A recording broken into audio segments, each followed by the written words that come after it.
And welcome, everybody. Jim Masters, your host here. Hope you guys are doing well all around the world. It is a pleasure to have you here on our broadcast, the Entertainment Lifestyle Talk Show series called The Jim Masters Show Live, very aptly named. And we have folks who watch the show from all around the world, and that is just fantastic. And I got to tell you, it truly is a joy and a blessing to have you watching the show and supporting it in the way that you are.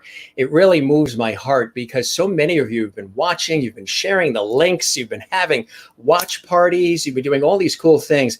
And I get messages literally all day long on Facebook and text and email with people telling me how much they're enjoying the show, which we launched about 12 weeks ago. If you're joining us for the very first time, I'm a professional television and radio host, voiceover artist, actor, journalist, stage MC, writer, producer. Been doing this for network and local and regional television and radio for a good long time. And about 12 weeks ago, we turned on the lights, built the home studio, and here we are with this Entertainment Lifestyle Talk Show series, bringing you inspiration, and as I always say here on the show, light, levity, and love. Or what happened a couple of weeks ago on one of the Saturday nights is I sort of bumbled the words and we came up with the word loveity. So when I said loveity, all of you said, oh my God, I love that word. Jim, keep using that word, coin that phrase for the show. So now we call it loveity. And you guys are the lovities who are watching from all around the world.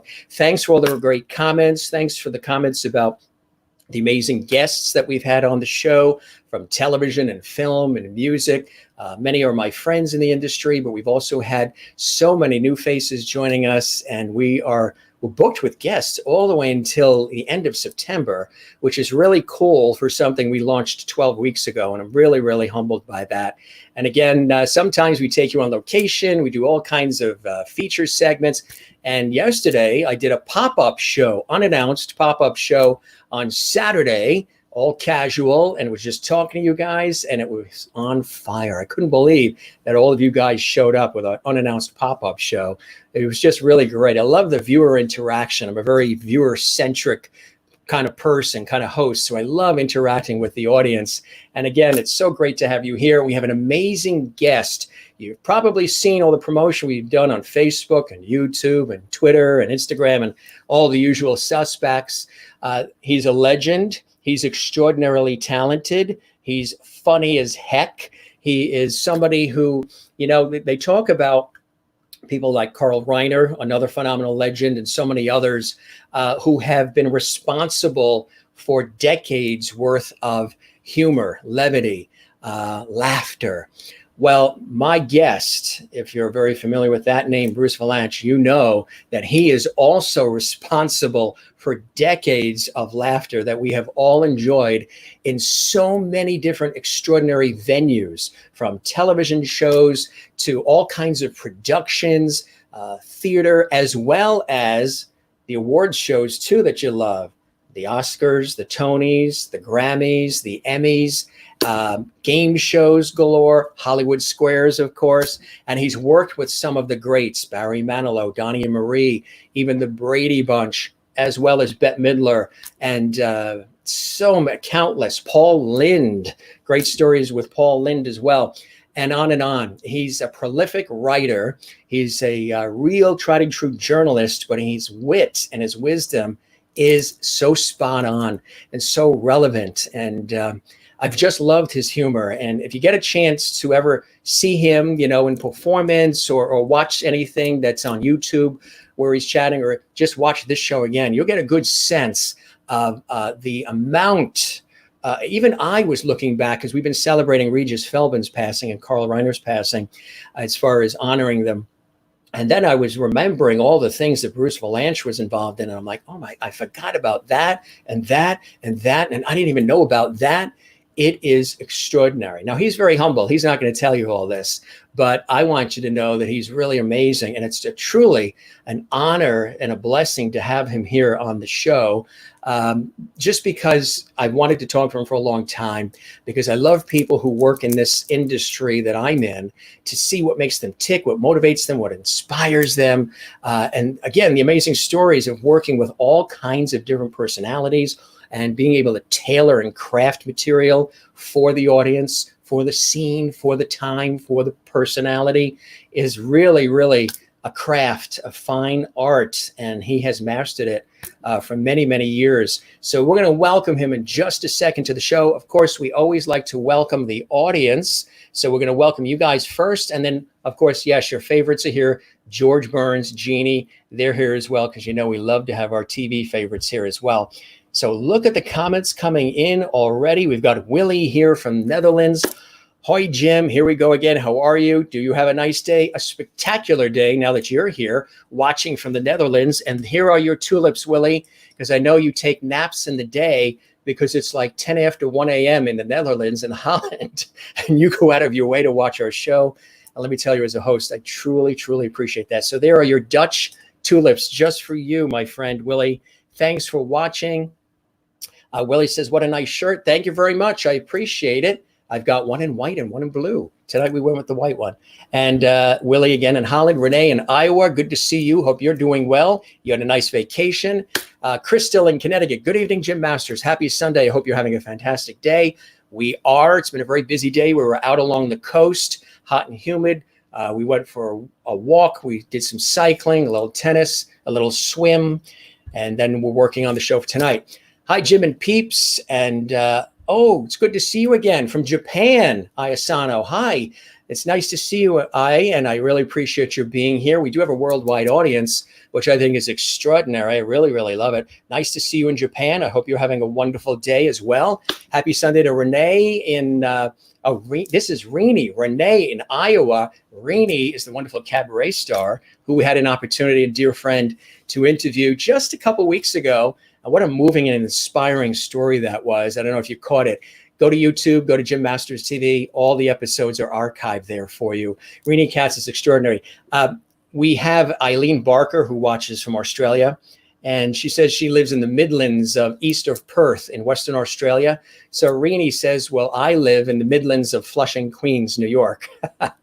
So that's our running joke. Good to see you, Renee Katz. Merlin is watching. Good evening to you as well, Merlin, in Innerkip, Ontario, Canada. And these go on and on and on. So many fantastic people here. You love the shirt. Thank you very much. Wow, Willie, you didn't take any naps. You've been up all day just to watch our show. You are tried and true. I absolutely love that. And yes, everybody had a good day today. And again, I always wear a light colored t-shirt under a white or cream colored shirt. Very nice. Very nice. Good to know. A little fashion tip. And you're welcoming Bruce as well. Yes, he's extraordinary. I'm so excited to have him here. First, of course, we welcome our George Burns. Again, you guys love having George on the show. One of our cast of characters here at the Jim Masters Show Live from when we did that nostalgic week. You guys fell in love with him. So here he is. He's got his cigar. Again, if you remember, this was my Aunt Lillian's. My cousin Barbara gave it to me. And I guess when George turned 100, they came out with the doll. She collected it, and it got passed down to me. So there he is, smiling in almost 3D. You can reach out and touch him. And yes, your other friend is here. Guess what? I mentioned to Bruce that we're going to have these cast of characters before, and we talked to the viewers. And he says, guess what? I worked with that one and that one. And he's worked with George. He's worked with Jeannie. Jeannie's in there. She's blinking at you. She says, good evening and hello, wherever you are around the world. two more that you guys always ask for. If I don't bring these out, you guys, again, it's light levity and love, or as we call it, loveity, right? You got to put smiles on people's faces, especially with everything that we've been going through lately. We deserve some smiles, that's for sure. There's Silver. Silver says hello to all of you, greeting all of you, welcoming you as well. I got him on that television shoot I was on in Switzerland, so he says hello. We had Hollywood legend Sky Aubrey on about a week ago with screenwriter Edward Jordan, and when she saw Silver, she fell in love with him. She says, "Oh my God, I love that Silver Lab."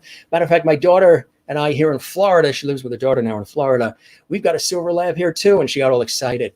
And there's Jimmy, of course. Some of you are afraid of Jimmy. I don't know why. He's actually a happy clown. He was a childhood toy with the blue, the blue shoes. He is here to say hello. He greets all of you as well. And I think he will be the fill-in host if I'm ever away or ever called away or out to sea or out to lunch. Good to see everybody. Welcome to the show. We're now going to welcome our illustrious guest, who is really extraordinary. And again, you know his work. I love this picture. I'm going to focus on this one. That's from the documentary on his life. We'll talk a little bit about that. But he was born November 23rd. Of course, he's an extraordinary comedy writer, a songwriter, an actor, an activist. He's really, really involved. Bruce Gerald Vilanch. He was born again November 23rd. An American comedy writer, songwriter, actor. He's a 6-time Emmy Award winner as well. And Bruce is best known to the public for his 4-year stint on Hollywood Squares as a celebrity participant. But did you know he worked just about with all iterations of Hollywood Squares, even the original that Peter Marshall hosted, where Paul Lynde was in the center square. He worked on that as well. Behind the scenes, he worked as well. He was a head writer for the show. In 2000, he performed off-Broadway in his self-penned one-man show, Bruce Vilanch, Almost Famous. From 2000 to 2014, Bruce was the head writer for the Oscars, after being an Oscar program co-writer for the previous 10 years. Also featured writer for the Tonys, the Grammys, the Emmys, and so much more. He was born in New York City, raised in Paterson, New Jersey. And when he was 4 years old, he was adopted by Jonas Vilanch, an optometrist, and his wife, Henny, a housewife, and having their own theatrical aspirations.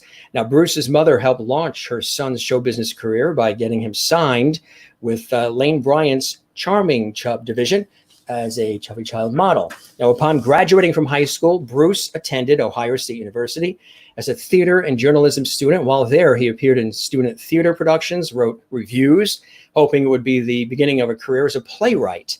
In '99, Bruce stated, "I was going to be Neil Simon," batting out one Broadway show after another. He attended Hebrew school and was a member of the United Synagogue Youth and had a bar mitzvah ceremony. Now, Bruce's career in the entertainment industry began when he was writing features for the Chicago Tribune, almost like right out of school. And as an entertainment writer, he began spending time with as many celebrities as would let him. That is how and when he met, who was, of course, at that time, nightclub singer Bette Midler. Becoming friends, Bruce later wrote comedy material for Bette Midler's 1974 Broadway show, Clams on the Half Shell, and co-wrote Divine Madness for her in 1980. Following a move to LA, Bruce was a co-writer for the Donnie and Marie show. 1978's received Star Wars Holiday Special, and the short-lived but fondly remembered Brady Bunch Variety Hour. Now, after that was sort of wrapped up, he went on to write jokes for the likes of Lily Tomlin, Billy Crystal, Roseanne Barr, Rosie O'Donnell, Paul Reiser, Dame Elizabeth Taylor, Steven Tyler of Aerosmith, Robin Williams, and you name it.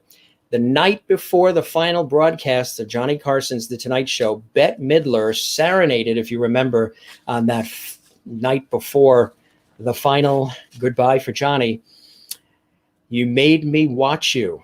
And that was to the tune of "You made me love you. I didn't want to do it." Those lyrics that everybody enjoyed so much that Bette was singing were written by Bruce Vilanch, the farewell song later winning an Emmy Award. For 4 years, Bruce was head writer in Celebrity Square on Hollywood Squares, next to his friend and client, Whoopi Goldberg. And since 1980, Bruce has been a reporter and columnist for The Advocate, writing both humorous and serious pieces. Bruce, My Adventures in the Skin Trade and Other Essays, a 2000 collection of his writings, which was nominated for a Lambda Literary Award. When asking him to write material for one of her concert tours, Barbra Streisand offered what Bruce felt was a ridiculously low wage, but Bruce declined the offer. She later asked him to write one for her upcoming Las Vegas appearances. Bruce co-wrote the book for the musical Platinum, which briefly played on Broadway in '78. He also contributed to concert shows for Michael Feinstein and Bette Midler, Diana Ross. He also co-wrote Where Is My Man with musicians Fred Zarr and Jacques Morali. The song was popularized by singer-actress Eartha Kitt in '83. Also with Zarr and Morali, he co-wrote Sex Over the Phone, a minor hit for the Village People that later became a cult favorite. 2008, he co-wrote The Show Girl Must Go On with Bette Midler. The show opened at Caesar's Palace in Las Vegas, receiving great reviews. Now, somebody that I had an opportunity to chat with and interview and meet that I really admired is somebody that was a close friend of his, and that is, of course, Florence Henderson. And we still miss Florence today. Stage and screen veteran Florence Henderson and Bruce teamed up for An Evening with Friends in 2010. And that show featured Florence sharing songs and stories from her career on stage, screen, and television. Bruce had a long-standing friendship with Florence, writing for her one-woman show, as well as several of the Brady Bunch variety hours in the early 1980s. As mentioned, he wrote for the Academy Awards as well, providing topical joke material from '89 to 2014 for the show's hosts. In the 90s, he collaborated with the hosts Whoopi Goldberg, David Letterman, Billy Crystal, and he became head writer in 2000, serving until 2014. I mean, it's amazing the work that he's done, coming up with additional jokes for hosts based on unexpected events as well. And sometimes that happened often. He really is amazing and has had such an incredible career. He actually made his feature film debut playing a dress manufacturer in the film Mahogany, starring Diana Ross. That's right. His professional relationship with Ross continued by writing material for a stage act. In the 80s, he also had a few acting appearances, including a bit part in an episode of Bosom Buddies and a brief scene in Breathless with his longtime friend Richard Gere. In '84, he had a role in the comedy science fiction film The Ice Pirates. In the 90s, he also appeared on Law and Order. In 2000, he had that wonderful off-Broadway one-man show, Bruce Vilanch, Almost Famous, at the West Best Theater Center. 2005, he starred on Broadway as Edna Turnblad in the long-running 2002 musical Hairspray after playing the role for 2 years in the show's first national tour, 2003-2006. Again, it's unbelievable. He played himself in the 2001 episode of The Simpsons and Pokemon. He appeared in the third season of Celebrity Fit Club. He was on RuPaul's Drag Race 3, Drag Race 5. He filmed a commercial that spoofs Kobe Bryant's jump over an Aston Martin. On and on and on. He's worked with Arnold Schwarzenegger. He was on the Eric Andre Show on Cartoon Network's late night program block, Adult Swim. He played himself in a guest voice role in the Disney XD animated series, Pen Zero, Part-Time Hero. Great documentaries. You're seeing on the screen the documentary that came out in '99, Get Bruce. The film includes interviews with Bette Midler, Robin Williams, Billy Crystal, Whoopi Goldberg, and grossed $43,000 in the domestic market. And Bruce's mother, whom he credits with developing his sense of humor, also appeared in the documentary. Also, the documentary Laughing Matters, The Men, also released as Laughing Matters, Gay Comedy in America 2007, featured Bruce alongside Alec Mapper, Bob Smith, Scott Kennedy, and a host of others. He also appears as a commentator in the 2010 Christopher Hines gay body image documentary, The Adonis Factor. He is a countless advocate, Aid for AIDS and Broadway Cares, Equity Fights AIDS, and the Pause fundraisers, and so much more. He's just an all-around incredible person because he's had an opportunity to see life in so many different venues and work with so many people and be brilliant at all of it. They say, get Bruce. So guess what? We got Bruce, and he's right here with me on the Jim Masters Show Live. Let me welcome my very, very special guest, And just to tell you, that was the short list of his credits. That was just like the short list. His biography is like that. It's been great, Jim. We're out of time. That's it. Wrap it up. Portion's recorded. How are you, my friend? Stay safe. Buy bonds. That's right. Leave tips at the door. Buckle down, Hawaii. A hurricane coming. So how are you, my friend? How are you there? I feel like, you're a living Wikipedia page. I didn't know some of that stuff. But that must have been from Wiki, because you can go on Wikipedia and you can mess up anybody's bio if you want. People do that. I was never on Law and Order. I don't know if that somebody snuck that in there. I have friends and all that. I got my mother a part on it, but she wouldn't. Did you really? Yeah, she was going to discover the body at the beginning of the show, right before the dun dun. But she would have had to join SAG-AFTRA, which would have cost twice as much as she was getting for the part. Yeah. So she said, "Thank you very much for making me a star, but I'll pass." Yeah. So you temporarily cured her of the need to be a star. How did growing up in New Jersey influence the kind of comedy that you're known for? Well, I was 4 days old when I was adopted. If I was 4 years old, I'd be another, I'd be a whole other. It'd be a whole other person. That's a difficult age to adopt, when they're 4. But 4 days, please. What did I know? I became a Jersey boy. That's one of the many things I never talk about. I guess I don't know if it was the proximity to New York meant that I could go in and see a lot of theater, and that was I loved doing that, and I wanted to perform. I always was making faces in the mirror, and my parents were aware of that, so they enabled me to do that, and I became a child actor. I was never a child star, or we'd be talking about this now in rehab. But I was a child actor. I did commercials and things like that. And I don't know where they are. And Jay Leno tried to dig them up when he was on the air, and he couldn't find them. So that was another opportunity I missed to be shamed on the Jay Leno show. But I think I was more influenced by the fact that my mother's side of the family was very funny. They were all not professional. One of them was a Catskill comic, but the others were they were just all funny people. Yeah. And I kind of grew up in that atmosphere, and so and my mother's friends were these very theatrical women who took part, and it was just always a treat to watch them carry on. So your mother was a big influence in you getting sort of influenced and inspired into this kind of work. Tell us about that. The influence. Well, she always wanted to be a showgirl. She wanted to perform, but she married a doctor when she was young, and and let go of that. But she would do a lot of charity shows and stuff. So I was always along with her while she was putting these things together. And she just was one of those fabulous theatrical people who don't have a stage to work on, so they create one in their life that they can perform on. And she was always kind of on, but she was also, she was a great mother. She was very doting, but she wasn't like Gypsy Rose Lee's mother. She wasn't like creating this thing for herself, so she could be somebody, or so she could live through me. She was doing it because she knew I was happy doing it. Which is, and I still am. What's wrong? Yeah. So when you were right out of school, that opportunity at the Chicago Tribune was sort of like a big break, would you say? Well, I was,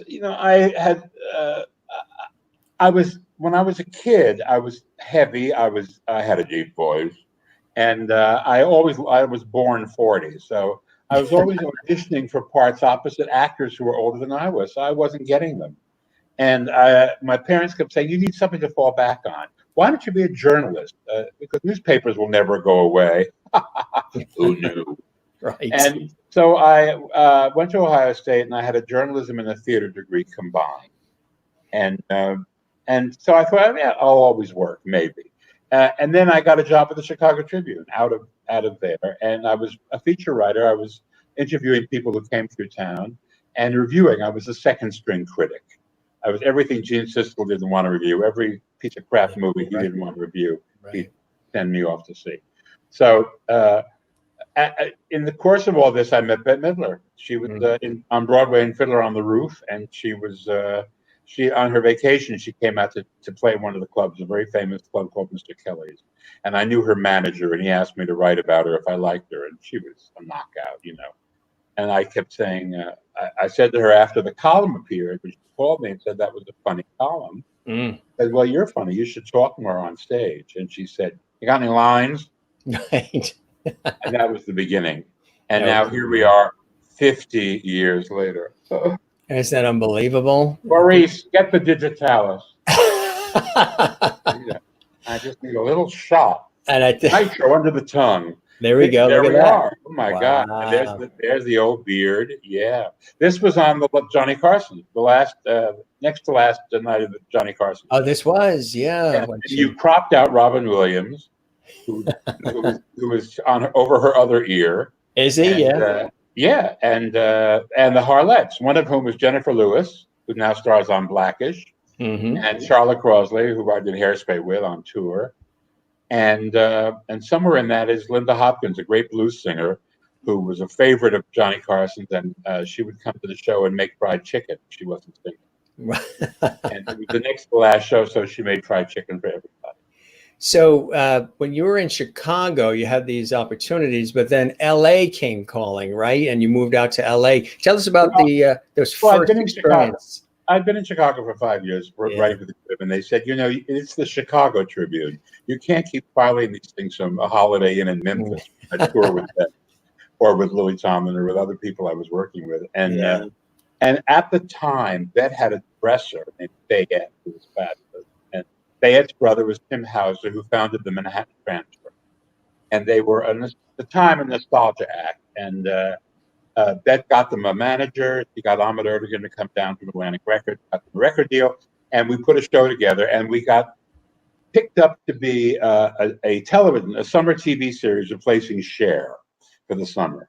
So I came out here in the summer of '75 to write that show, and I had already written for Cher and Sonny and Sonny without Cher and Cher without Sonny, and We Need the Money, We Hate Each Other, We're Together, Oh, We Like Each Other, Nobody Cares, all those shows.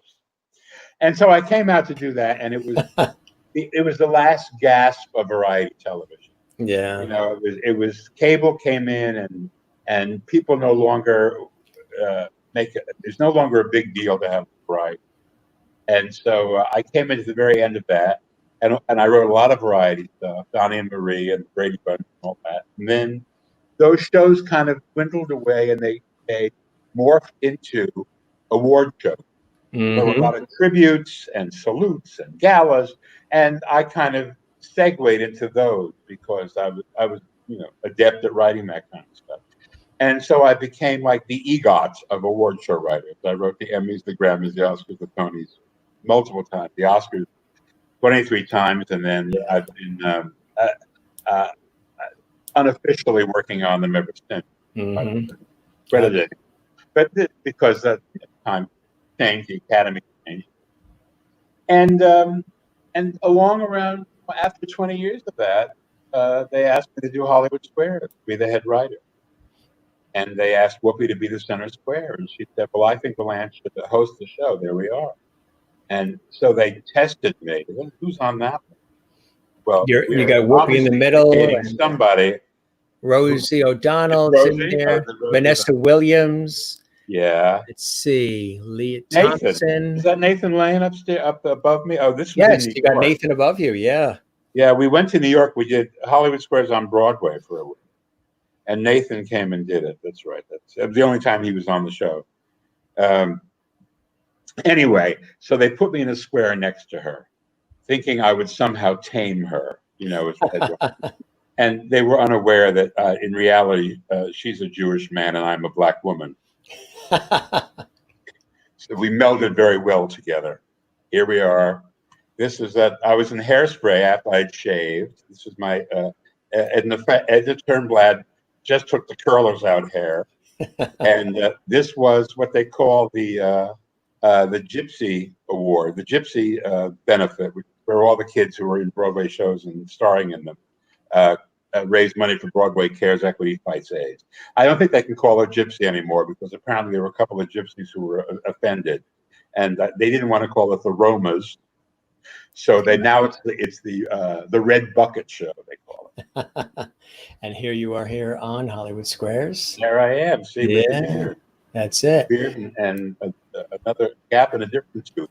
If we go back further too, you mentioned the Brady Bunch variety hour. They are. What was it like working on that? How did that develop, Bruce? Well, Fred Silverman was the guy who ran all 3 TV networks. I'm so sorry he never got to run PBS because it really would have been interesting. Yeah. But he pioneered the idea of the team hosting. Donnie and Marie, Sonny and Cher, Tony Orlando and Dawn. I mean, the low point of it was Pink Lady and Jeff, which if you're old enough to remember, you really should be drinking more right now. And he wanted to do a show with the Partridge Family because that was the original Partridge Family show. They were an act and they were in a bus and they toured, and so it would kind of be a natural segue. But they didn't want to do it, so he went to the Brady Bunch because they were also a family, and the kids had an act called the Brady Kids, which they would do at like state fairs and things like that. I mean, they weren't really a Vegas act, but so you add Florence in the mix, who was of course was a Broadway pro, and he had a show, and we did 9 of them, and it was insane. I mean, you have to remember it was the 70s. We were all chemically altered. Yeah. Didn't they have that pool where they had the swimmers? Yes, we had a pool because Donnie and Marie had an ice rink, and they had ice angels. So we had a pool, and we had the Croft Water Ballet.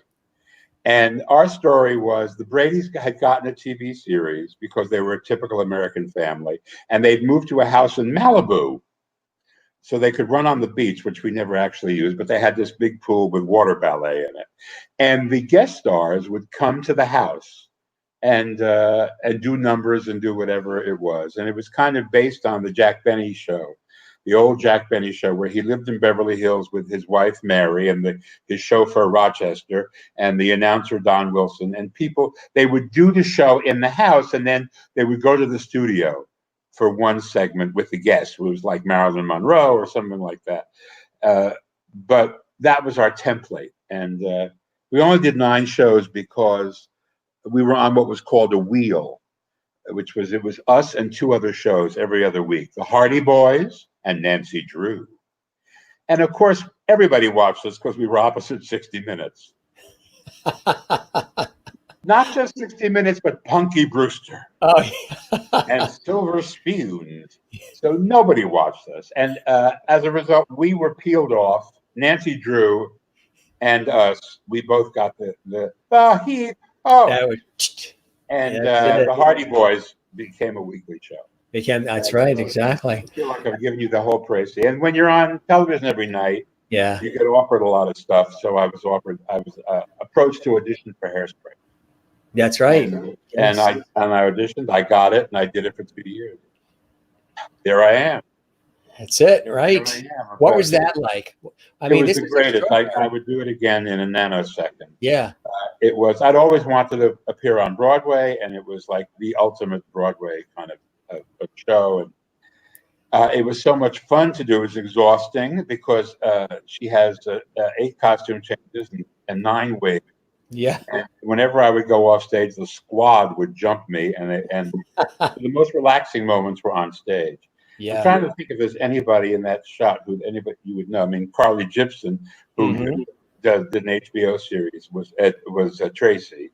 Right. But everybody else was kind of in the chorus. The guy who's kneeling is Michael Cuneo, who's the part of a group called Street Lamp. I know him. I've interviewed him multiple times on public television. Yeah, he goes by Cuneo. Now called Cuneo, right? And he was in after this. He was in Jersey Boys, and a bunch of the Jersey Boys put that act together. They Under the Street Lamp, and we just had Sean Wiley, who was with Under the Street Lamp since the beginning and still with them. He was just on a couple nights ago, and Cuneo is now sort of he's branched out to do his own thing. He's got a solo career. He left, and he got this was a wig, but he did get rid of all of his hair.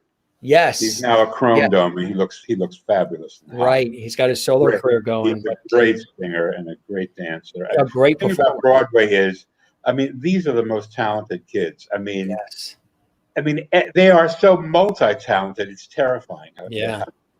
We would do benefits on our off night on Monday for AIDS charities in whatever city we were playing, and it was just like staggering how they. They would come on, because they were like taken off the leash for one night, and they got to do other material than Hairspray, and so they would just knock your socks off. Yeah. Anyway, so it was a great experience, and it played into my OCD because I got to do the same thing every night and try and make it different. Now, you couldn't stray from the show, but you couldn't stray, right? But it's just such a small world with the Cuneo and Under the Street Lamp connections. Amazing. He really is a super talent. Now, I heard through the grapevine or maybe some research that you worked with, of course, Donnie and Marie, and you drank a lot of milk. Before I forget, one thing I do want to say. Yes. On the Bette Midler, Johnny Carson thing, that I didn't write that song alone. It was Mark Shaman, who was her musical director and wrote Hairspray. There she is doing it. He wrote it with us. The three of us wrote it together, and it's based on the Judy Garland number, "You Made Me Love You." And the opening was she writes a letter to Clark Gable. "Dear Mr. Gable, I am writing you today." So it was, "Dear Mr. Carson, I am writing you today." Yeah. And anyway, I wanted to make sure that the other guys are credited. Now, was that who decided? Deserves the credit. Of course. Who decided that would be the song? The Garland song would be the one that you would tweak. I think it was Mark. Mark came up with the idea. I think we were trying to create a classic Bette Midler spot because she was on Carson's show, I think, 26 times. And she would come out and do a song, and then they would talk, and then she would do another closing thing. And she would often do a piece of special material. So we were trying to make that happen, that segment happen. And he came up with that idea, and then we wrote all the lyrics that were specific to Johnny. And it was incredible. She won an Emmy. We didn't win an Emmy for that. I won Emmys for other things, but she won the Emmy for performance. We didn't win the Emmy because there's no real category for parody song. For that, there's a category for everything else. Trust me, I used to write the Emmy show. I know we had like 80 categories. Donnie and Marie, there they are. Yes. Well, you had to drink milk. You couldn't drink anything with caffeine. That's and they were very strict about it. You couldn't mention it in the script. It didn't matter. I used to sit there and make Bloody Marys in my office. And, so this was their show on ABC, the Friday night. ABC, the Friday night show, which was everything had to be cleared by the Mormon Church. Yes. Every script went to the elders in Salt Lake City, and they would come back and say what we could do and what we couldn't do. And they're very strict. They have quite a lot of rules. So but then I thought if we were writing a show for where everybody had to be kosher and everybody had to pay attention to everything in the book of the old the Old Testament, we'd probably have the same problem. So were you writing the skits too that they were doing? Yeah, the skits as well. The skits and they would talk, and Paul Lynde was on the show. Yes, he was a regular on the thing. Because weren't they doing? Was it with Sid and Marty Krofft first? But then they wanted to do it themselves. It was Sid and Marty, and then they wanted to do it themselves. It was the Osmond tradition. And then after a few years of that, they built a studio in Utah and moved the whole thing up there. Yeah. And that was that was the beginning of the end. The beginning of the end because it was just so expensive for them to produce it up there, and they had to import everything, including the writers. I would say every week a plane load of Jews would fly up, and we would write. We'd go, "Stand back, Utah! The Jews are coming." We would trudge in, and we would do the read through and all that, and then we would fly back out. And so it was that was they wanted the kids to be away from the evil influence of Hollywood, which we all assumed was us. Of course, right. So we didn't spend as much time in Utah as they wanted us. But what really killed it, a couple of things. still shows like that. I mean, it was expensive, and so it was good to pull the plug because they would never make any money on it. But The Incredible Hulk came on and became a runaway hit, and siphoned off the audience. And also, Donnie kind of aged out of the teen idol period and was replaced by Sean Cassidy, who was the hot young thing. And Marie, we got everything we could out of Marie being 18 years old and suddenly able to cut loose. Like, I don't know, at the time, we didn't cutting all that loose. He got married right away. But he subsequently had like 3 husbands and 8 children. So I guess she gets cut loose in a way. Exactly. I don't judge. You mentioned somebody that I've always enjoyed, that you had the opportunity to work with, Paul Lynde. Yeah, there he is. And he's looking natty. Yeah, I had always wondered. That's from the Johnny Carson wardrobe collection. I think I heard you say something once in reference to the Paul Lynde show, the sitcom, which they're re-airing on Antenna TV. Really? Yeah, the whole thing. And then another one called Lots of Luck. I don't know if you remember that. That's on Deloise, wasn't it? Yeah. It's Paul Lynde first. I think Lots of Luck follows that on Antenna TV. Well, Paul's show was a short-lived show. It was not a success.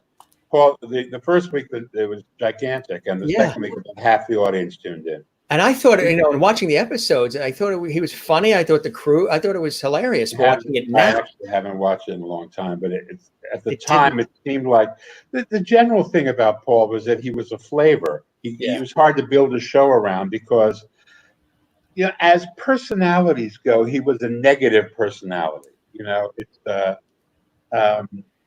It's one of those things where there's certain kind of like Hallmark is a positive channel. Yeah, right. Lifetime is a negative channel. Lifetime is all about women in jeopardy being haunted by psycho boyfriends. Right. One movie after another, and Hallmark is about successful women who go to small towns in Iowa and marry the guy who runs the veterinary clinic. It's a positive universe. Right. And Paul was out of the negative universe, which is hysterically funny when he has to be the obstacle or the foil of the hero who needs to get something done. Right. And he's in his way going, no, right. I'm foreclosing on you. It's funny. And that doesn't really make a show. And after that, they injected him into a show called Temperatures Rising. That's right, yeah. Which was a hospital sitcom, and they called it The New Temperatures Rising. And he was a flavor on that one, but by that time, the air had been let out of that. It wasn't. So Hollywood Squares was really a perfect place for him to be a star. Yeah. Because he'd come in with a zinger and then go out. And the next time, because he was in the center square, he got called on a lot. Mm-hmm. But he would come back with another zinger, and that was exactly the kind of stardom that he believed. He wasn't happy about that, but that's I know. You did get a chance to work on, and I'd love to hear what this experience was like, on the Paul Lynde. I saw it on YouTube or something recently. It never goes away. The Halloween. That's the thing about the internet. Everything that you thought was dead and buried comes back. Tim Conway. All the teenagers you buried under the front porch are there. Rise like zombies. So and here you're working with. You can't ignore them. And this was a show that, it was one of many silly holiday specials that network TV used to produce in the 70s. And once again, we were all chemically altered. and this was a natural for him because Paul Lynde is a witch. Well, he was Uncle Arthur on Bewitched. So, somebody had gotten to that idea at first, but we decided to make Paul a witch. So there he was, with big time witches. Margaret Hamilton, the Wicked Witch of the West, and Billy Hayes, who was Witchy Pooh. Yes. And then, of course, because it was network TV, you had everybody else in the world on the show. Florence Henderson. Tim Conway. Mm-hmm. Roz Kelly, who was Pinky Tuscadero, Fonzie's girlfriend on Happy Days. Yeah. Who am I leaving out? Kiss, who were dressed first network television appearance, but they made perfect sense on a Halloween show. That's why they did it, because they wanted to be on a Halloween show. Right. I mean, it was this melange of things, and at the time it was like considered, oh my God, what is this? But there were so many of those things. Every week there was some other like you said, Wayne Newton at SeaWorld. What? Yeah. What? You also had a wonderful, and she was amazing, and I was blessed to know her as well, but you had a really wonderful relationship with Florence Henderson. Oh, I love Florence. Tell us about that Well, I relationship. knew her from before. Part of the reason I did the Brady Bunch was she got me into it. Yeah. After the transfer was a huge critical success and nobody watched it. And everybody kept saying, oh, no hit, no hit, no hit. And I said, what do I do? And she said, do what I do, the Brady Bunch. Yeah. She said, no one will ever say you're too hip again. And the variety show thing turned up. And so I got it. I got it because of her. I had known her, she was a Broadway baby. Big Broadway deal. But she had married this Jewish guy. She was like this farm girl from Iowa. Yes, right. Married this Jewish guy who worked for the Schuberts, the big theater producers. And they opened a Schubert theater in LA, and he moved out to run it. And so they had 4 kids. And so she came out, and nothing, the best thing for her to do was a TV series, because it meant she could stay at home and raise the kids in this new environment. So it was, that was the Brady Bunch, and it just never went away. Yeah. It lived on in reruns and syndication, and then finally it kept coming back at different iterations. So she would do that, but I mean, the Carol Brady of it all stayed with her. It couldn't stray too far. I mean, she was a Broadway soprano, and it was very Julie Andrews. I mean, right. But she couldn't stray too far from that. Neither could Julie, for that matter. Blake pulled her into more adult kinds of stuff. But so she was not that person. She was not Carol Brady. She was a mother of 4. She was, a very good mother, but she wasn't, that kind of all-American apple pie. She was very hip with a very bawdy, rival sense of humor. Yeah. Which, whenever she exercised it, shocked and delighted people. Yes. Because they didn't expect it coming from her.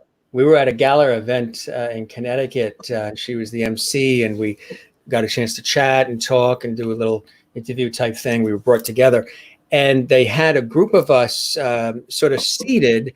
And one of the professional photographers that was taking the gala photos said, "Hey, everybody scram together." And they put us all together. And she was in a white pantsuit. It was maybe 6 months before she passed. She looked amazing, and she was really a delight. Right up until the very end. The very end. It was shocking when she died, because we had no idea. And I don't think she did either. It wasn't like she was... She had anything that was lingering. 82, Combination of things. Yeah. So she, the photographer has us all sit together, and she sits on my lap, and I'm holding her up, and I'm like, wait a minute, I'm holding up Mrs. Brady. So when we're laughing, she's giggling, she's teasing. You talk about like the saucy side, and when she gets up and is being escorted to the stage, I said, I'm never going to wash these pants again. And she turned around, she goes, I bet you won't, Jim. She had, like you say, that saucy side that would. We did. Was fantastic. A benefit called Broadway Backwards, which is where, it's like men do songs that are usually done by women and vice versa. And her contribution that year was doing a song that you would never expect Florence Henderson to do. And it was from Chicago, the song that the matrons sing. You be good to mama, mama's good to you. And she did it with a chorus of guys in full bondage gear. And she came out in leather with a whip and made them go through all kinds of S&M things while she sang the song. It brought the house down. It was the last thing on earth you would expect Florence. You would expect Carol Brady to do. She couldn't wait to do it. She would do it again if she were around. You also worked, and this was an interesting story, and it was just interesting. I was fascinated when I was doing some research as far as Barry Manilow and what his ambitions initially were to be like the Johnny Mathis, to be sort of in that classical way of thinking, versus sort of the pop idol that he became. Yeah. And you worked on his special. Tell us about how that came together and There what he that is. Look, was like. no tush. No tush. Not a tuch is to be seen. Still, I think he wears something that gives him kind of a tush now. But then he would go commando. He didn't care. And people, they kept saying to him, Barry, you just got to bulk up in the ass department.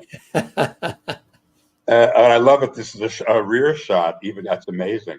Yeah. Yeah, he was Bette's piano player. He played and he became the music director, and he basically crafted the musical side of her act because he's brilliant at that. And just the arrangement he does. I mean, when you think about the hits, all of which he has arranged for himself, the build, the modulations, the way they come across, that's all him. Big finishes, yeah. Oh, he's a king and queen and king of the big finishes. But when he started, he did this album, and he did a couple of club dates. We put together an act, and he played actually the same club where I had met him with Bette, and it was fine. And he said, I think I'll be like Johnny Mathis. He said, I think that I will I'll have some hits as we go along, because the first thing off of the album was not a hit, right. And and then Packy did the second album. And the second album had Mandy on it.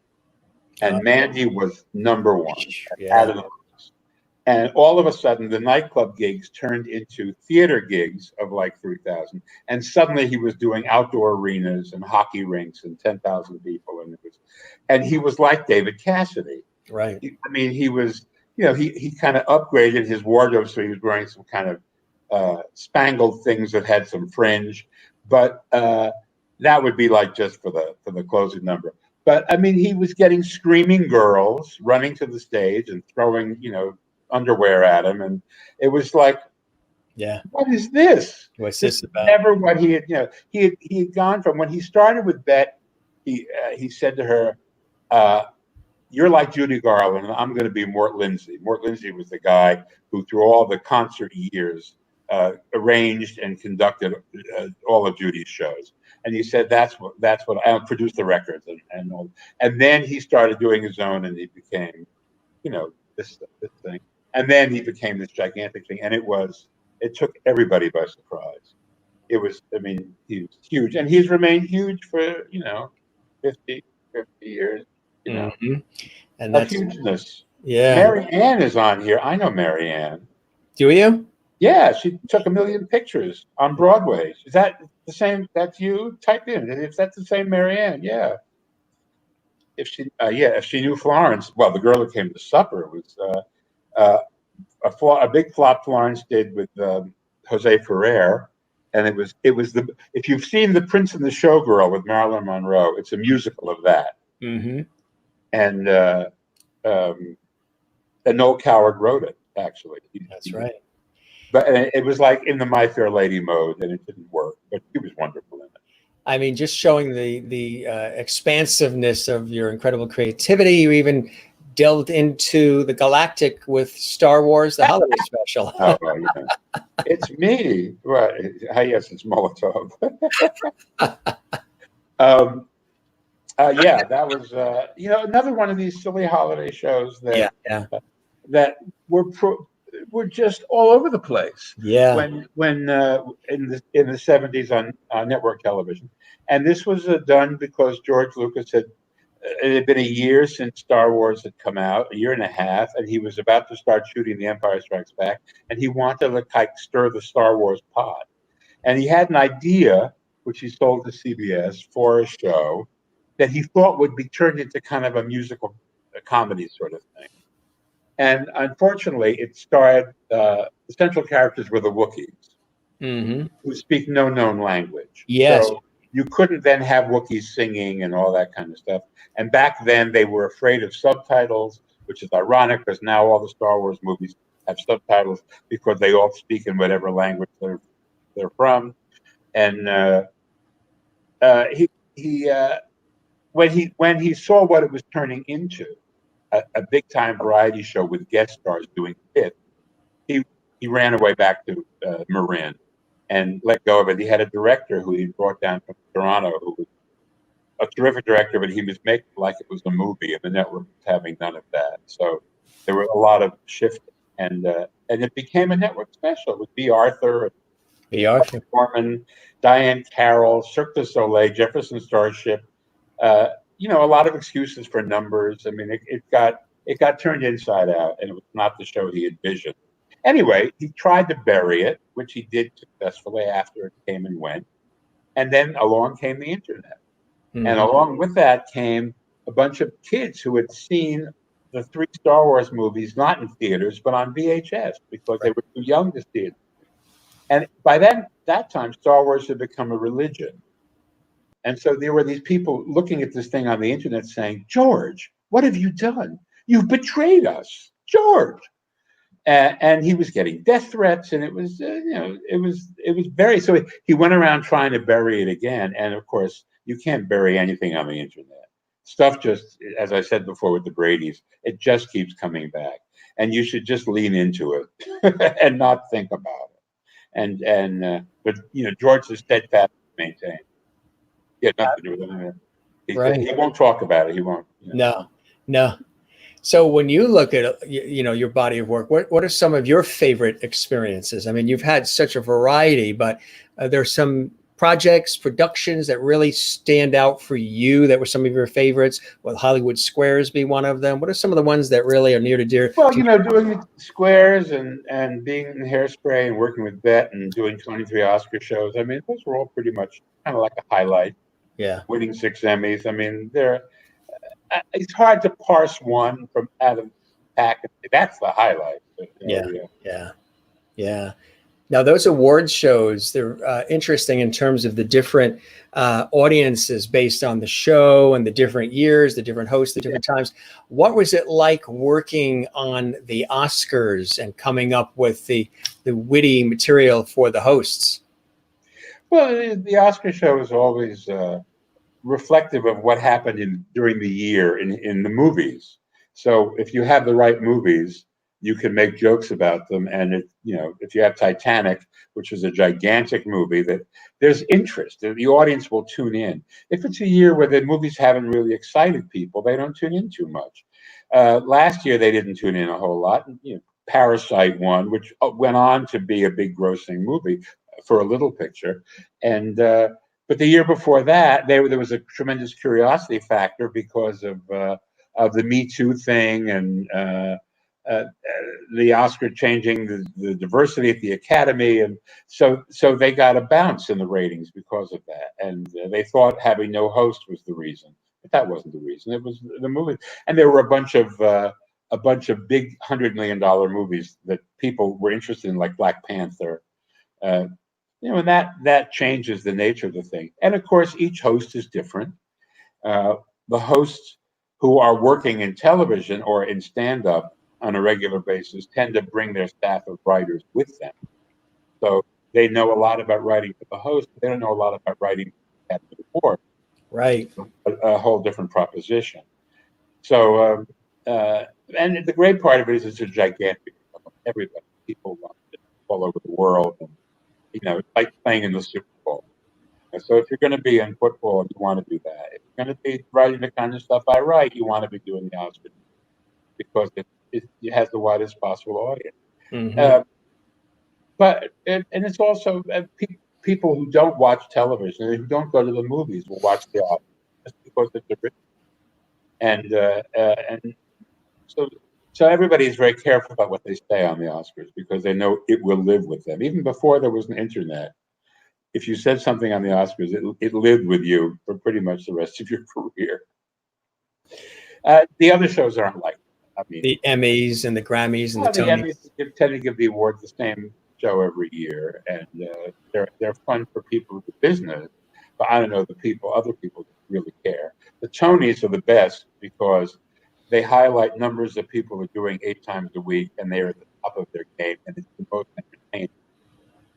Most of the public doesn't know who they are and why they're winning, and occasionally you'll get lucky and I'll have people who become TV stars on the show or getting awards or something like that. And the Grammys are a concert, and Ken Ehrlich made it a fabulous concert show where you get to see mashups. You get to see Manhattan Transfer and Ella Fitzgerald if you're a jazz person. That was like a big moment for people who were into jazz. And then you can get country people, and you can get weird jams that wouldn't happen anyplace else, but they happen on the Grammys. So they're all interesting. I mean, the strangest was the ESPY Award, which are full of athletes and their agents and managers. I say athletes who were thanking Jesus, and their agents who were named Morris Schwartz, Right. who were not thanking Jesus. We're not thanking Jesus. But they're sitting there with them, and they're not I want to say they're not the sharpest of right. They're not necessarily up on current events. Right. They're so busy perfecting, their hit, whatever they're. But, he just hit the sun. Fauci can't pitch, but he does. He can tell you all about viruses. Right. And that's his job. So thank God for that. And it's changed a lot now too, because there's so many different. We're living in 500 channels now, so there's different networks that have like these really niche award shows. I mean, platforms. And people to get people away from their video game. Yeah. To get them off their phone. Yeah. I mean, there's so many ways to watch. I mean, there's Quibi, which is there. I keep going on one side or the other. Welcome back. Quibi which was designed for people to watch on their phones, and for people on the go. And of course, they launched it, and then the plague happened, and nobody's on the go. Everybody is sitting at home, so they don't have to watch it for 10 minutes on their phone. So the bottom fell out of that. Yeah. And they're clawing their way back by going on different platforms. But there's so much now. But I'm sure you were going to make a point, and I just interrupted you. No. Just as far as, how you made it actually perfectly as far as the distractions. There's so many distractions now. It used to be the glitz and glamour of these big awards shows. And when you look at the old footage of the older versions of them, how glamorous and elegant and, everything was so big. And now brought to you by Diet Snapple. I'm not getting paid. Me neither. But while you've got it, let's toast, because we always toast on this show. So we will toast to you and your. What are you drinking in a martini glass? It's called sweet tea.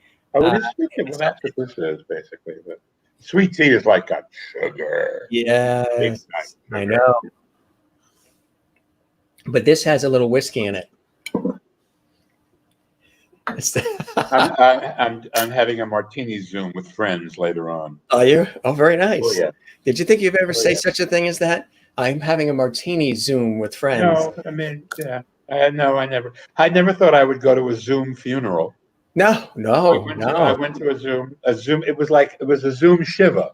Yeah. The Jewish wake. Right. And it was a friend's mother died, and he organized a Zoom Shiva, and there were like 2 pages of people on it, a lot of people on it. Yeah. There was a rabbi with a young woman who had set up a Zoom Shiva service, because she, people die and they wanted to have remembrances, and so she would do the Jewish ones. And I thought, what a world. There's a question from Merlin in Innerkip, Ontario, Canada. Have you ever written for any Canadian awards? I have not. I have been to the Junos and with Andrea Martin, who's not a Canadian but might as well be. She lives in Toronto, and she loves Canada because she was up there doing Second City, and she fell in love. So, but no, I've never been. No, they have Canadian writers. Yeah. They're not going to job in some American. So let's talk about this wonderful extravaganza. Bruce Vilanch, almost famous. Yeah. How did this develop? Extravaganza off-Broadway. Yep. I ran for about 3 months, and I toured. It was fun. I told stories like this, Yeah. Only there was a structure to it, and I wore a lot of T-shirts and talked to the audience, and I had a great time. Would you ever do anything like that again? I made a movie called Almost Famous and said, I took your title.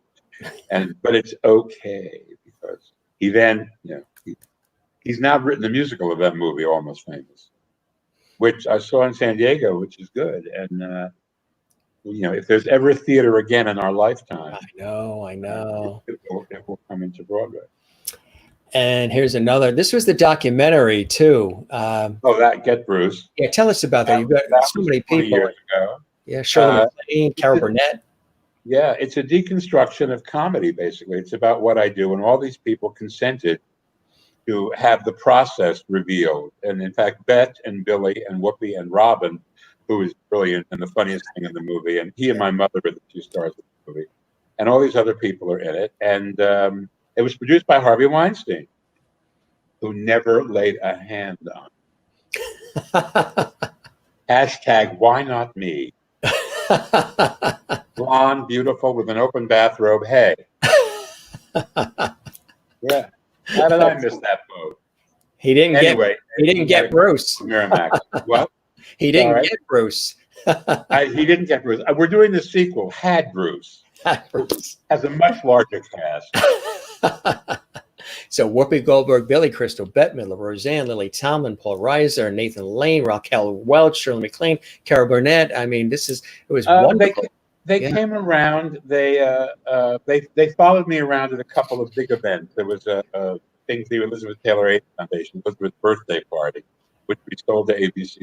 They followed me around on that, and they followed me around at a couple of AIDS benefits. And we couldn't get into the Oscars. The Oscars at the time was not letting people backstage. I think they've relented a little bit on that. Yeah. But we got a lot of footage of various. He got a lot of footage and did a lot of interviews. Yeah, it's a lot of fun. It's a sweet movie. It's a instructive. I mean, for people who think that everybody gets up there and just says what comes off the top of their head. Not really. Yeah. A whole industry of people. Yeah. I mean, it really is amazing. Like I said, we've been honoring the last couple months people who've passed who have been so responsible for so many years and decades of levity and laughter and joy. And you're so responsible for so much of it, words that you've written and said yourself, but so many lines, incredible quips and words of wisdom and humor that so many have said, because you and colleagues along with you working as a team as well have written, which is really extraordinary. It's it's yeah, I know, it's great. It's amazing, isn't it, when you look at it? I'm very happy, and there is a tradition among the comedy writers of kind of quasi anonymity, where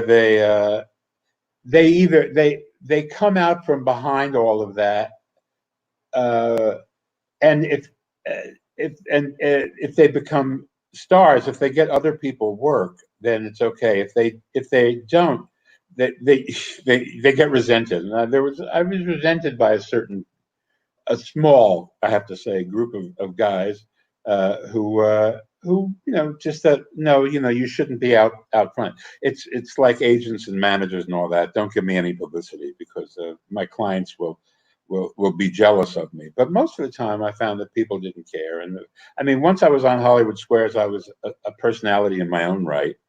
And so they couldn't really fetch anymore because I had moved to another level. It's kind of like Woody Allen, Carl Reiner.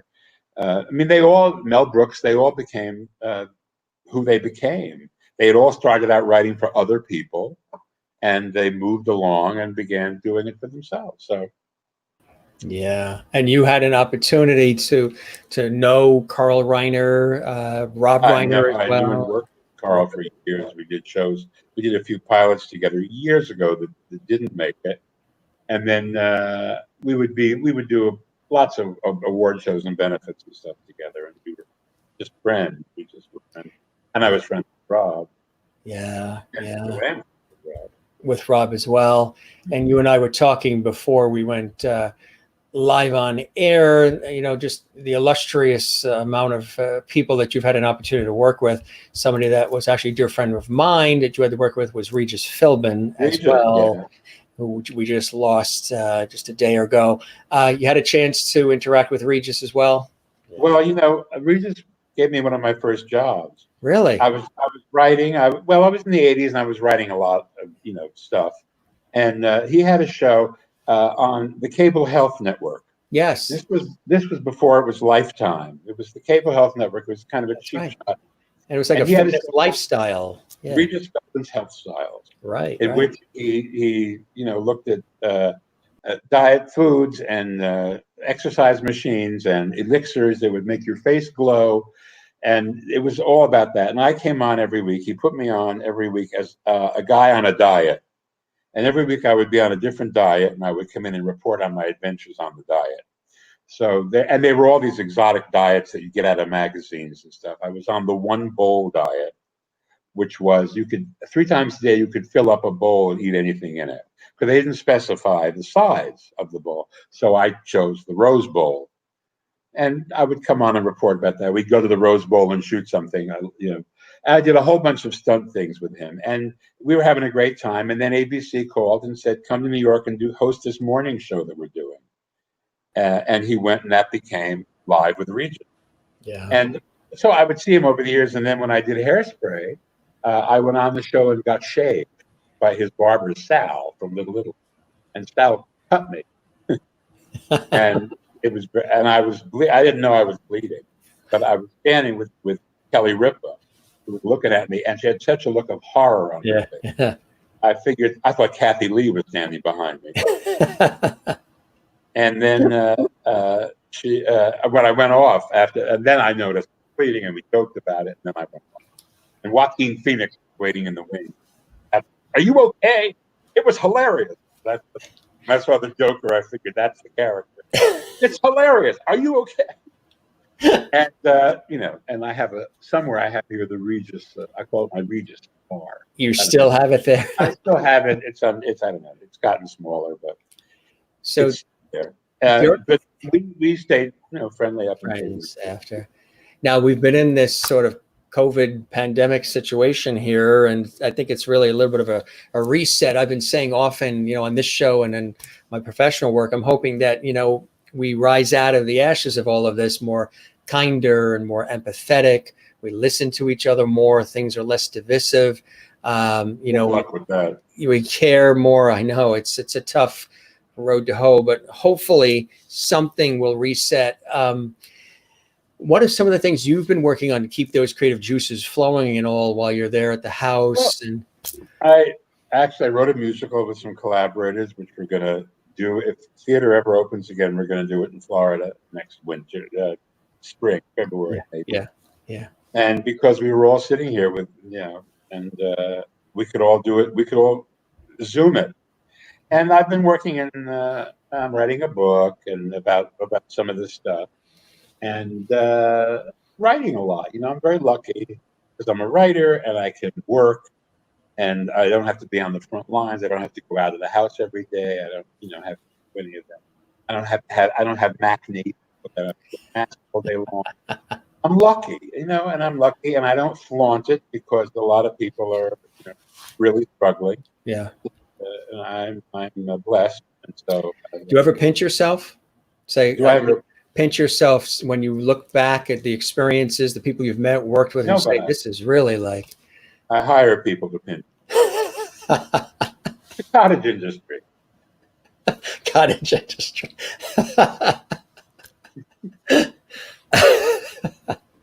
So. Well, that makes total sense. Well, I couldn't. You can't go to Italy because it's closed. In Italy, everybody they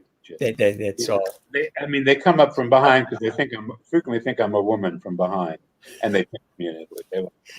They'll be on the Vespa coming along, and they say, "Oh, there's the big one." And then what's your follow up to that? What? Need there be a follow up? Oh, they're gone. They're like purse thieves, but I don't have. You don't run after them. They're on a Vespa. How far would I get? Run. What's that? What's that? You hire people to do that too. So it's really incredible when you look at the body of work. Is there anything that I couldn't even think of this question as far as what else would you want to do that you haven't done yet, Bruce, because you've accomplished so much in so many different genres. I would love to go back to Broadway in something. Yeah. And we've had a few false starts, but it hasn't worked out. But I've done theater all over the place in the interim, which is great fun. I fancied I would like to run a sitcom, but I think I've let go of that dream. I'd like to act more. That would be fun. Acting more would be fun because you get the immediate feedback. You get the charge. Writing is lonely. Even if you do it with collaborators, at a certain point, you're going to have to face the blank screen. Used to be a page, now it's a screen. Soon it'll be like, on your wrist. Yeah. There was a joke that we had on the Oscars the year of Avatar. Steve Martin was hosting. He came out and said, oh my God, an Avatar is nominated. And it's spectacular. I mean, the color and the art direction, overwhelming. I watched it today on my phone.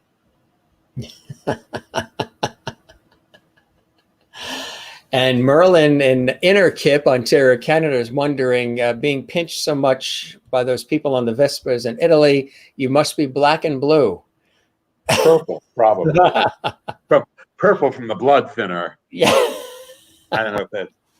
I had to caught on to blood thinner in Canada yet. So your mother caught on to everything. Yeah. Everybody's buying property in Canada. They are. I have a little house in the British properties, Vancouver. They're ready to escape north. Absolutely. It's their but the escape border's path. closed. But the border's closed, exactly. Yeah, I'll have to call Justin Trudeau's mother, Right.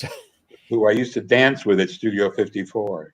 Did you really? Margaret Trudeau. Oh, she was a habitué at 54 at the studio. And when I was in New York, I would go there. And she'd be on the floor. She was a real party girl. I mean, this is not a secret. She wrote a memoir about it. Right. That's cool. Justin was he was a kid. Yeah. So it's almost, it's almost requires to visit Ottawa. I'd have to have a restraining order, I guess. Speaking of mothers, I would imagine, going back in time with your mother being such a strong inspiration in your life, Bruce, that when she saw, your star really rising and shining, she must have been extraordinarily proud. Yeah, she was. And, she didn't have grandchildren, so this was something that she could talk about at the card game.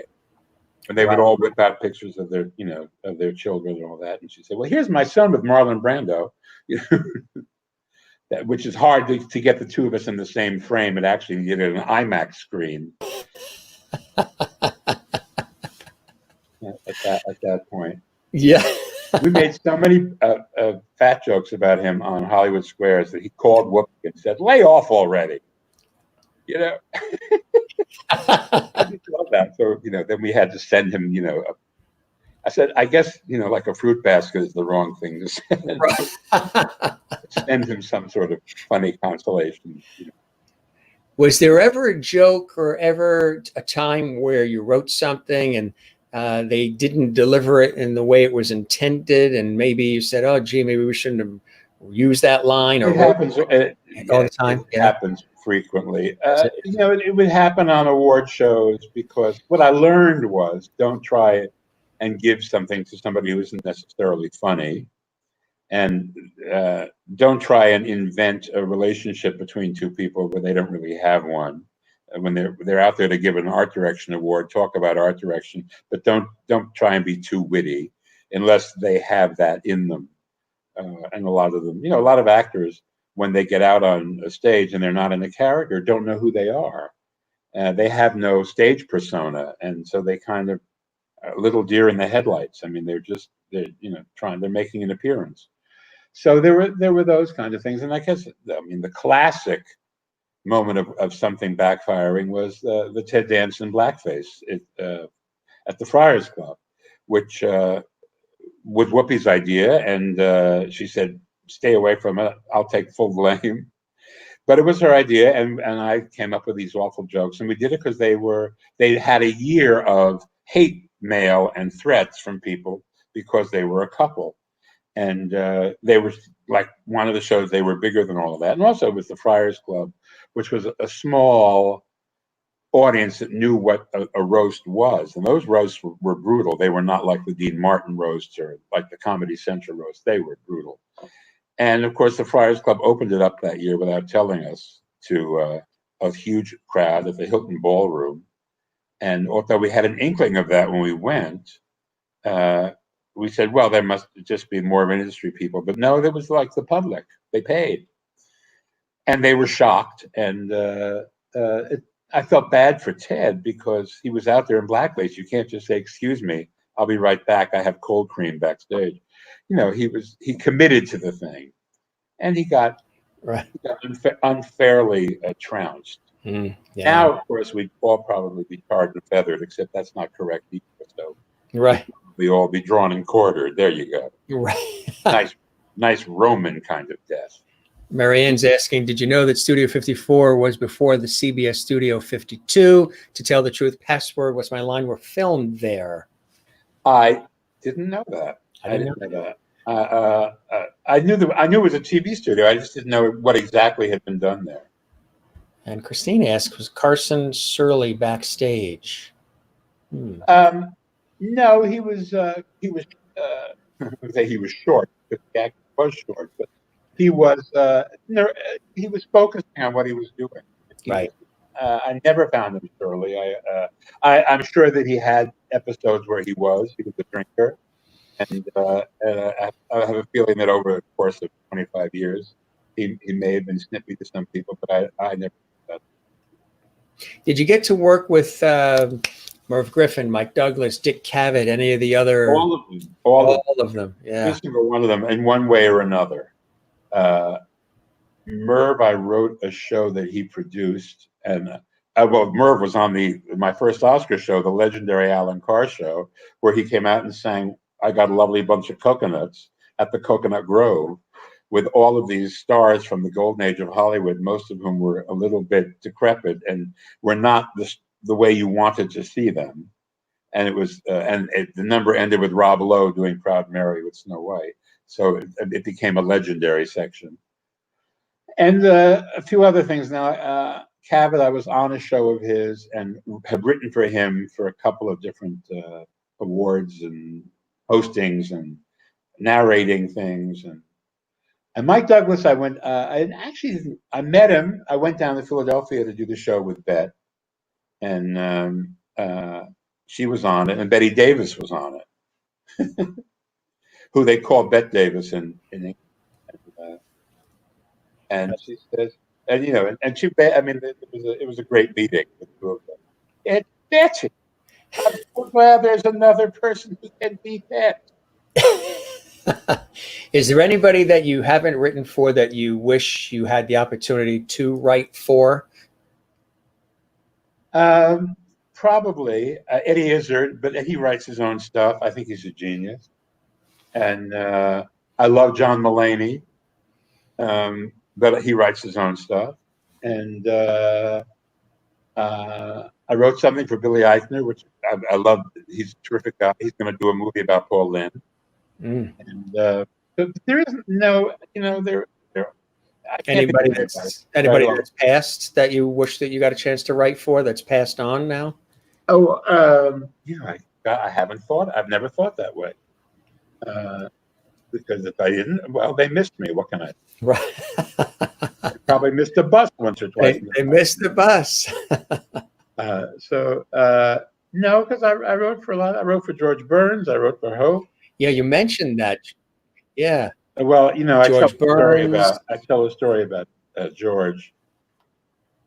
Well, I would remember for him. I would say, we used to do this thing about sessions that, oh yeah, we did that in Omaha and all that with Fink's Mules, and basically I would have lunch with him or breakfast with him, and we'd go over his material, and we'd fluff it up here and fluff it up there, and then he would, go to sleep until the evening.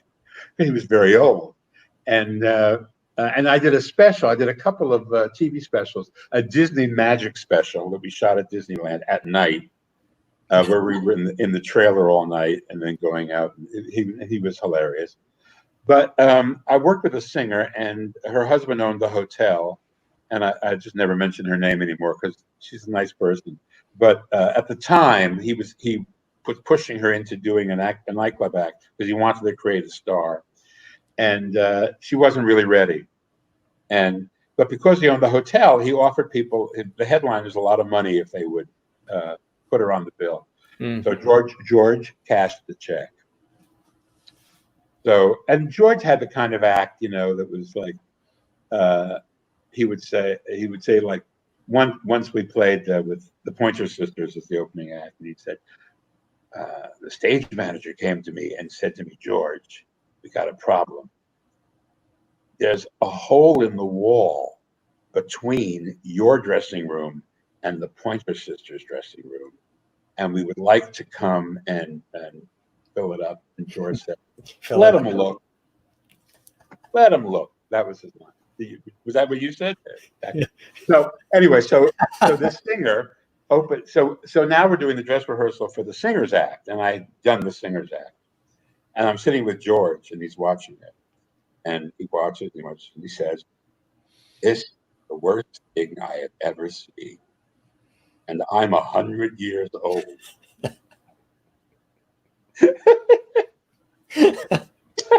And that was God talking. I thought, you know how bad for somebody who's 100 years old to say this is the worst thing I've ever seen. Right. How it was, she was okay, but it was like over. It was ungeblasen is a Yiddish word, overblown, basically. Yes. But ungeblasen, when you say ungeblasen, it sounds like the Hindenburg going up. It was ungeblasen. It was bigger, right? That literally was from God's mouth to God's ears. You also said you had worked with Barbara Eden as well, Jeannie, and I did Finian's Rainbow, the musical, with Barbara Eden for the Kenley Players in Ohio, and there was a guy named John Kenley. That he was a lovely couple. He was a man named John Kenley in the summer, and he was a woman named, I think, Wendy Lane in the winter. He ran a hotel in Miami. Very strange, but he had all these TV stars who came into music. Barbara did Finian's Rainbow, and that's when I met her. And then later on, he was on a couple of award shows and benefits and stuff. That's so funny. Yeah. And then we had a memorable flight from Los Angeles to Zurich. We were both going to Europe for different things, and we wound up sitting next to each other on the plane. And it was like 12 hours. So she told me a story that I told her. I mean, I wanted to ask her all about. There was a TV series of How to Marry a Millionaire. Yeah. And she played the Marilyn Monroe part. Mm-hmm. And I saw it when I was a kid, and it was part of what made me want to go to Hollywood. I wanted to be a part of all of that. And so we talked about it. Actually, I don't know if it was the month. I think they combined them. What advice would you have now, Bruce, for somebody watching this live or maybe later in the archives who would be considering a career as a comedy writer or just getting into writing in the industry today? Because it's changed. There's so many levels now compared to, a few years back or many years ago. What would be some suggestions you have for somebody who is considering a career like this? The primary thing is be funny. That's the second thing is it's I think so much easier because you have these platforms. You can create a personality on YouTube or a podcast or someplace like that, and that is your audition and your way in. And oftentimes, if you're successful enough on these things, it establishes you. Look at Randy Rainbow. I mean, he's a guy who does parodies on YouTube, and now he headlines in theaters. So it's out there for you. If you just showcase yourself, and now you have ways, you don't have to sit in the comedy club writing for somebody who's starting out and hoping they will do your material. You can create your own thing, and they will come to you. So, but be funny. First, be funny. You got to be funny, right? Exactly. First, do no harm. First, be funny. Do you think people are born funny, or can they become funny? Like, I had always heard that Lucille Ball in interviews would say that she wasn't necessarily the funny one. Desi was the funny one, but she could really, really act funny. I guess in her case, that's absolutely true. I think most people don't realize what all of their potential gets to a point. I think, by the time she got to I Love Lucy, she was 40 years old. And if you look at some of her old movies like Miss Grant Took Richmond and Best Foot Forward and the Pictures with Red Skelton, she's funny. she does funny stuff. She was also a knockout gorgeous, which is so unusual to find somebody who is really, really good looking and is also funny. And also they don't get to. There isn't a lot of stuff they can play, which is knockabout funny. And one of the genius of I Love Lucy was that she could be that she could be that kind of, because they were his character was so extreme, and that she could be as equally extreme, and they could meet together. When you think about it, in 1950, the most popular couple in America was a Cuban guy and a white girl. Mm-hmm. I mean, a real white girl, like a real, upstate New York white girl. And this was America's favorite couple, land of segregation, land of systemic racism. And every week, people welcome this weird couple into their homes. Which is, I mean, somebody should write a monograph, not me. Right. Did you think? Yeah, I thought Rickles was. Yeah. I did think Rickles was. Merlin's asking if Rickles was funny. I thought Rickles was hysterical. I only wrote for him on Comic Relief, a piece of special material that he did. But we were friends, and he would call me Rabbi because I had a beard all the time. And we would go to dinner a couple of times, and the funny part of it was he was like a real person, and he right. And then somebody would come to the table, and he would go, "What is it? Got a rocket? You got a rocket in your pocket? What is that?" Hockey puck. Yeah, hockey puck. He would become Rickles, and then he would leave the character and go back to being Don. So the character that he played, and he knew that's where the money was. Right. So, but I did think he was funny. I think the part that was funny, and I think maybe the question she's really asking was, he was putting people down in the audience. Did I find that funny? They found it funny, and because it was so ridiculous. Right. I mean, it was just like, and he was so over the top, crazy. I mean, he would, look at, he would see an Asian guy in the front row. "I'm so glad you're here. I ran from your grandfather on Guam." Right. 3 years in the jungle. Yeah, right. Your uncle. With your uncle, whatever. Well, all this stuff. Yeah, he said it on, I think it was the MDA telethon with Jerry Lewis, and there was a Japanese photographer, and he's talking to Jerry, and he sees the guy, and he goes, "Hey, a Japanese guy taking pictures." He says, 3 years in the jungle looking for your uncle, but my grandkids have all that every week. He did it on Comic Relief, and that was the crowd that was not. It was a younger crowd and a much more politically sensitive crowd. And he went out and he went right into that stuff, which was what HBO feared. If you can imagine HBO fearing anything, they feared that. And it wound up, but he got them because, he was this character. He was. Do you think his humor right now, would fly? Probably not. I mean, where everybody is just so sensitive. It's just, we're all just unbelievably sensitive. And I mean, and you see people kind of say, well, you can't have a master bedroom anymore. A master's a triggering word. I mean, you see all of this stuff. You can't say peanut gallery. You can't say thug. I mean, all this stuff is insane. I mean, it's just, when you talk like that, I feel unsafe. Right. Yeah. It's like, has it affected your writing or comedy? Have you had to adjust and pivot? You have to vet yourself before anybody else vets you, and you don't even realize that you're stepping on anybody's toes. And it sort of takes something away from the comedy. Exactly. Sure it does. Yeah. I mean, it also makes you more creative, but you have to figure out a way around it.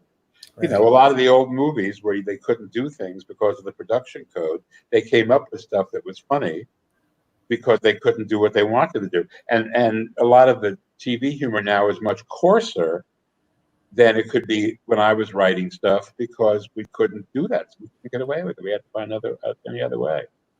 Question from Ralph, dear friend. With Jerry Black, I adored him. He was our collaborator on, not so much on Clams, but after Clams. We did all the New Depression tour and everything up to Mud Will Be Flung Tonight, and then he got sick. But he was brilliant, and many many literary allusions that we laughed over because he was a reader, and Bette's a reader, and I'm a reader, and you don't find a whole lot of that in people who are grinding out jokes. You had mentioned working, of course, with Cher and Sonny and Cher. What was it like working with Cher over the years as well? It was funny. I used to, the last time I went in when she was doing a tour, she looked at me, she said, oh, well, she swore. Can I swear? She said, Vilanch, you fat fuck, you still in the business? I can't believe you said that. I asked you if I could swear. Oh, and I looked at her and I said, I like this face. Keep this one. Because, she's got a different face every year. I mean, we've settled into her face now, but this is many faces ago. This is a 90s face. By the decade. Pretty much, I mean. But she's amazing. I mean, she's had hit records in every decade she's been in. Yeah. The joke is when the nuclear war happens, there'll be insects and Cher. That will be left. Insects and Cher. And I joke when I perform, I say, I mean, everybody loves her. I mean, King Tut, when they opened his tomb, there was a note from him to Cher. It's amazing. Dear Cher, it was a hieroglyphic. I think you are groovy. Anyway, I have to go now. I have to go and do your hair. Well, I've been doing it to this whole show because it's like, it's looking good. It's looking good. One last quick question: Yes. Who are some of the people when you were coming up the ranks, Bruce, that you aspired to, that sort of inspired you along the way, that you looked up to in writing and in comedy? Well, my favorite writers tended to be novelists and humorists, and not. I didn't know they were comedy writers. I found out later that people like Hal Cantor were comedy writers. But Patrick Dennis, who wrote Auntie Mame, was a brilliant social satirist, and all of his novels are hilarious. Art Buchwald wrote political columns, and Russell Baker and S.J. Perelman, Ogden Nash. I liked all those kinds of guys. And then there were people who I didn't realize until later wrote for other people, and they were, Hal Cantor is the one I can think of, but he was a Renaissance man.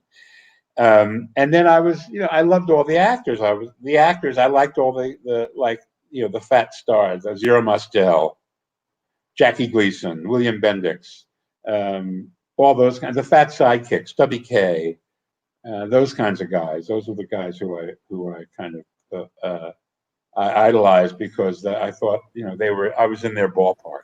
How about the Toady Fields, the Phyllis Dillers? Well, they were great. I mean, I wrote for Phyllis and Toady. Did I write for Toady? I did a musical with Toady. I did Bye Bye Birdie with Toady. She played the mother, obviously. And I was going to. At one point, I was involved in doing a one-woman show for a woman who was going to play Toady, and it never panned out. But I was, they were terrific. I mean, I find women very funny. I always thought it was bizarre when Jerry Lewis said women aren't funny, because so many people said Jerry Lewis isn't funny. So right, I remember that. They didn't say it in French, but they said. Right. When will your book be out? I guess you're still writing. Is it like a memoir, Bruce? It is kind of memoir-ish. Hang on just 1 second. Yeah. Oh, fully. See, this is why I have to leave, because unless you want to just talk to yourself and I'll be back in a minute, I got to answer a door. You have a door? I have a door. Wait, I have a phone. I'm expecting a delivery. Hello? I thought I'd be off the show by now. Hello? Hello? Hello? This is fun. Hi. Are you out front? I'll be out there in a minute. Thanks. All right. Should I say goodbye? It's up to you. Back? Come back. Why not? Right. We'll be here. I'll chat with the audience. Absolutely. I'll be the That's it. He has a special delivery at the door. So we'll do a couple of things we didn't do earlier. that we usually do, which is there's the ghost of Bruce Vilanch. We say hello to everybody, and 3, 2, 1, lights, camera, action. Welcome to the Jim Masters Show if you're just joining us. Let's see what else. He mentioned George Burns, and look who we have here. We showed him earlier. George Burns. He had an opportunity to work with George Burns. He had it really actually isn't an extraordinary story, isn't it?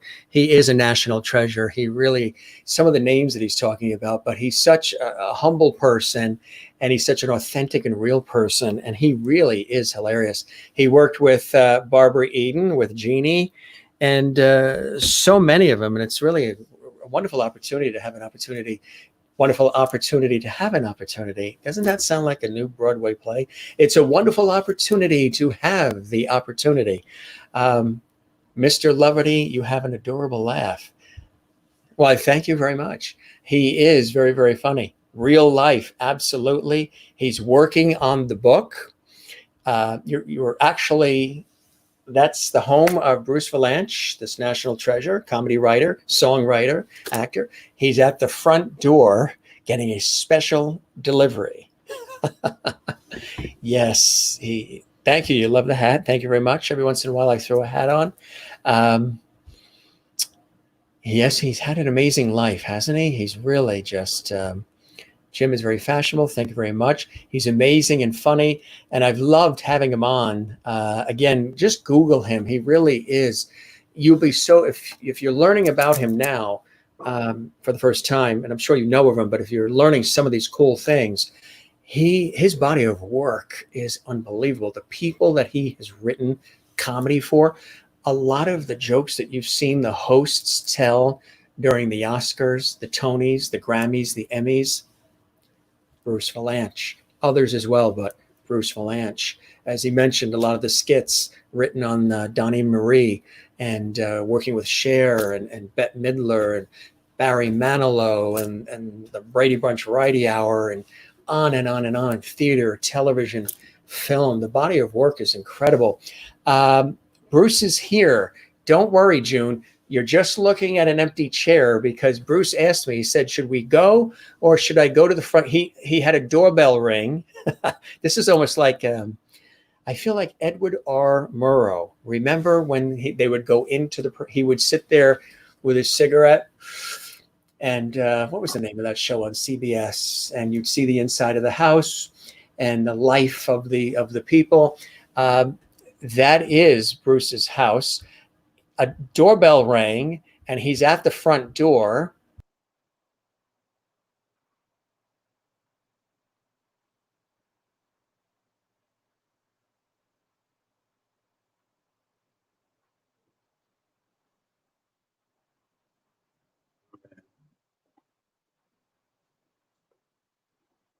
Well, I'm back. And he's back. So was the special delivery worth the trip to the front door? We'll know later. Everybody's like, they love you. It's fantastic. Oh, thank what you. An amazing life. My friend June, who's a lyricist in New York City, sorry I missed. She's watching it now. You're amazing and funny. You've got an amazing life. Yeah. Wonder what's being delivered. See. Oh, Molotov. Is it? Oh my God, Frederick Landau. A setup for a joke. Like a happy ending. A happy ending takes longer. That's it. You are such a sweetie. Wow. Where's the Japanese guy? Is he still around? I saw there was somebody from Japan. He might. Yeah, but the whole Don Rickles thing might have. Oh, really? It's tomorrow afternoon. I was going to ask him about a town I spent a lot of time in Japan. And I did a show in Atami, which is like a beach resort where people from Tokyo go to play pachinko. Do they? Yeah, and it's a Japanese beach resort, and it's run heavily. At the time, it was heavily yakuza, which is Japanese mafia, because there's a lot of gambling money. And we did a beauty pageant there. Did you really? An international beauty pageant with it was called the Look of the Year. It was meant to be an annual thing, but after the first one, the network said no. It was too much trouble. it was there was a modeling agency, a guy named John Casablanca, who ran a modeling. Sure. Yeah. Yeah. And it was a I lead. I did work for them years ago. You A did? little bit, yeah. Well, it was a big beauty pageant to find the model, the look of the year, the girl who had the look of the year. And we had David Copperfield was on it. George Hamilton hosted it. Louis Anderson was on it. The Pointer Sisters. We all flew over, and we were all staying in this huge, fabulous hotel. And Tommy's kind of like Miami. I mean, it was really a big resort place, a tiny town, but a big resort place. And you took the bullet train from Tokyo, and it was the whole thing was fabulous. We were there for weeks doing this thing. I mean, and so I got to know Tommy pretty well, but that was some years ago. Mm. But I thought, on the outside, I saw this a name coming by saying, "Oh, he's in Japan. We're at 4 o'clock in the afternoon tomorrow." Right, exactly. So Frederick says, so that was a real delivery interview. That's the best pandemic story, an interview delivery. I had to put my mask on. You do. I have it at the front door, just Ready to go. ready, because you want to be responsible. You have somebody that pinches you, but you don't have somebody that answers the door? They pinched me in Rome. Oh, here. The door guy's off on the weekend. The door guy's off on the weekend. 24/7. The door guy's off on the weekend. There's not that much action. So, but since the every day is Blur's Day. This could have been his big moment. We're live worldwide right now. This could have been his big moment to get the package, bring it to you, get his 2 seconds on camera. But what can I say? Another coulda, shoulda, woulda. Tough to find good help, right? Isn't that a line from Gypsy? Shoulda, coulda, woulda. That's show business. You were if I could have been, I would have been. I would have been. You were mentioning some of the writers that you were inspired by. How about comedians and that you had an opportunity maybe to later work with that always inspired you when you were coming up the ranks as well, Bruce? You mean comedians that I worked with, or? Yeah, I mean, did you work with Dangerfield, Dean Martin? I didn't work with Dean Martin. I knew him, but I didn't write for him. He had a guy who wrote a lot of stuff for him, and he had a staff from his TV show. I did Rodney. I knew I had done some television stuff for Rodney, for things on TV and award show things and all that, and we were friends. And he was hysterical. And for anybody who thinks it's too late to start, he didn't happen. He started and he fumbled around for a long time, but it didn't happen for him until well after 40. So there is hope. There is still time, brother. Like they said on the beach. Mm-hmm. You have Lynde in Florida. I worked with Jerry Lewis. Jerry Lewis. Yeah. Yeah. I mean, I had fun with all these. There were very few people who I didn't have a good time with. I can't even remember them. I guess I blocked them out. You've got Lynde in Florida's ribs hurting, laughing so hard. She thinks you're awesome. Thank you. Wow. Florida. So, Florida, yes. Do you get that? Oh, prior to everything we're going through, do you get to travel a lot? Were you traveling a lot? Yeah. It runs in spurts. It depends. I perform as much as I want to, and I'm home as much as I want to. So it's not. It was never a set schedule, so that I kind of like that. That was part of the reason I got into the business I got into. I didn't want to have to go to an office every day, in a routine. I mean, there are periods where you have to do that, where you're working on a project in a studio or something like that. Yeah, absolutely.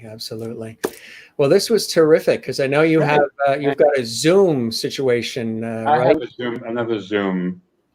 Well, I do have a Zoom. I have my Martini Zoom. So. Did you ever think you'd have a Martini Zoom? I remember Zoom was Boston, Mass. 02134. Gonna Zoom. The kids show on PBS. Remember Zoom? No, but I remember Zoom. Golly, golly, golly, Zoom, golly, golly. Another song you learned in Hebrew school. Your Hebrew school never leaves you. Bruce, you're absolutely amazing, and Thank we you. really, really appreciate all of this Fun. time. Again, you are really, as I said when you were answering the door, you're truly a national treasure. I mean, you have given us. I know you're humble about it, but you've been giving us decades and decades of incredible, joyous moments, so much laughter, and it's a real pleasure and an honor and a joy to have you joining us, the viewers tonight. The door is always welcome. Love to have you back anytime. Thank you. Hope All I right. can see you at one time, break bread, what have you. It would be a pleasure. And I hope you enjoy the time with me as much as I did with you, Bruce. You're amazing. Thank you. I had a great time. Bye, everybody. You take care. Thanks. We want to know what you got at the front door. We will find out. Isn't that amazing? That was a lot of fun. He really is a national treasure. He's probably ripping open that package, whatever he had at the front door. And yes, Lynde says, thank you, Bruce. And thanks for being on the show tonight.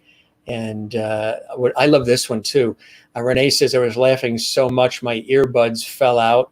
Linda's ribs hurting, laughing so hard. Bruce is awesome. By Bruce. I know you wish he was on all night, but so I say we probably go longer than most of the interviews. Again, this is sort of old school in the way that we do it, a little bit extended. You get a chance to learn about the person.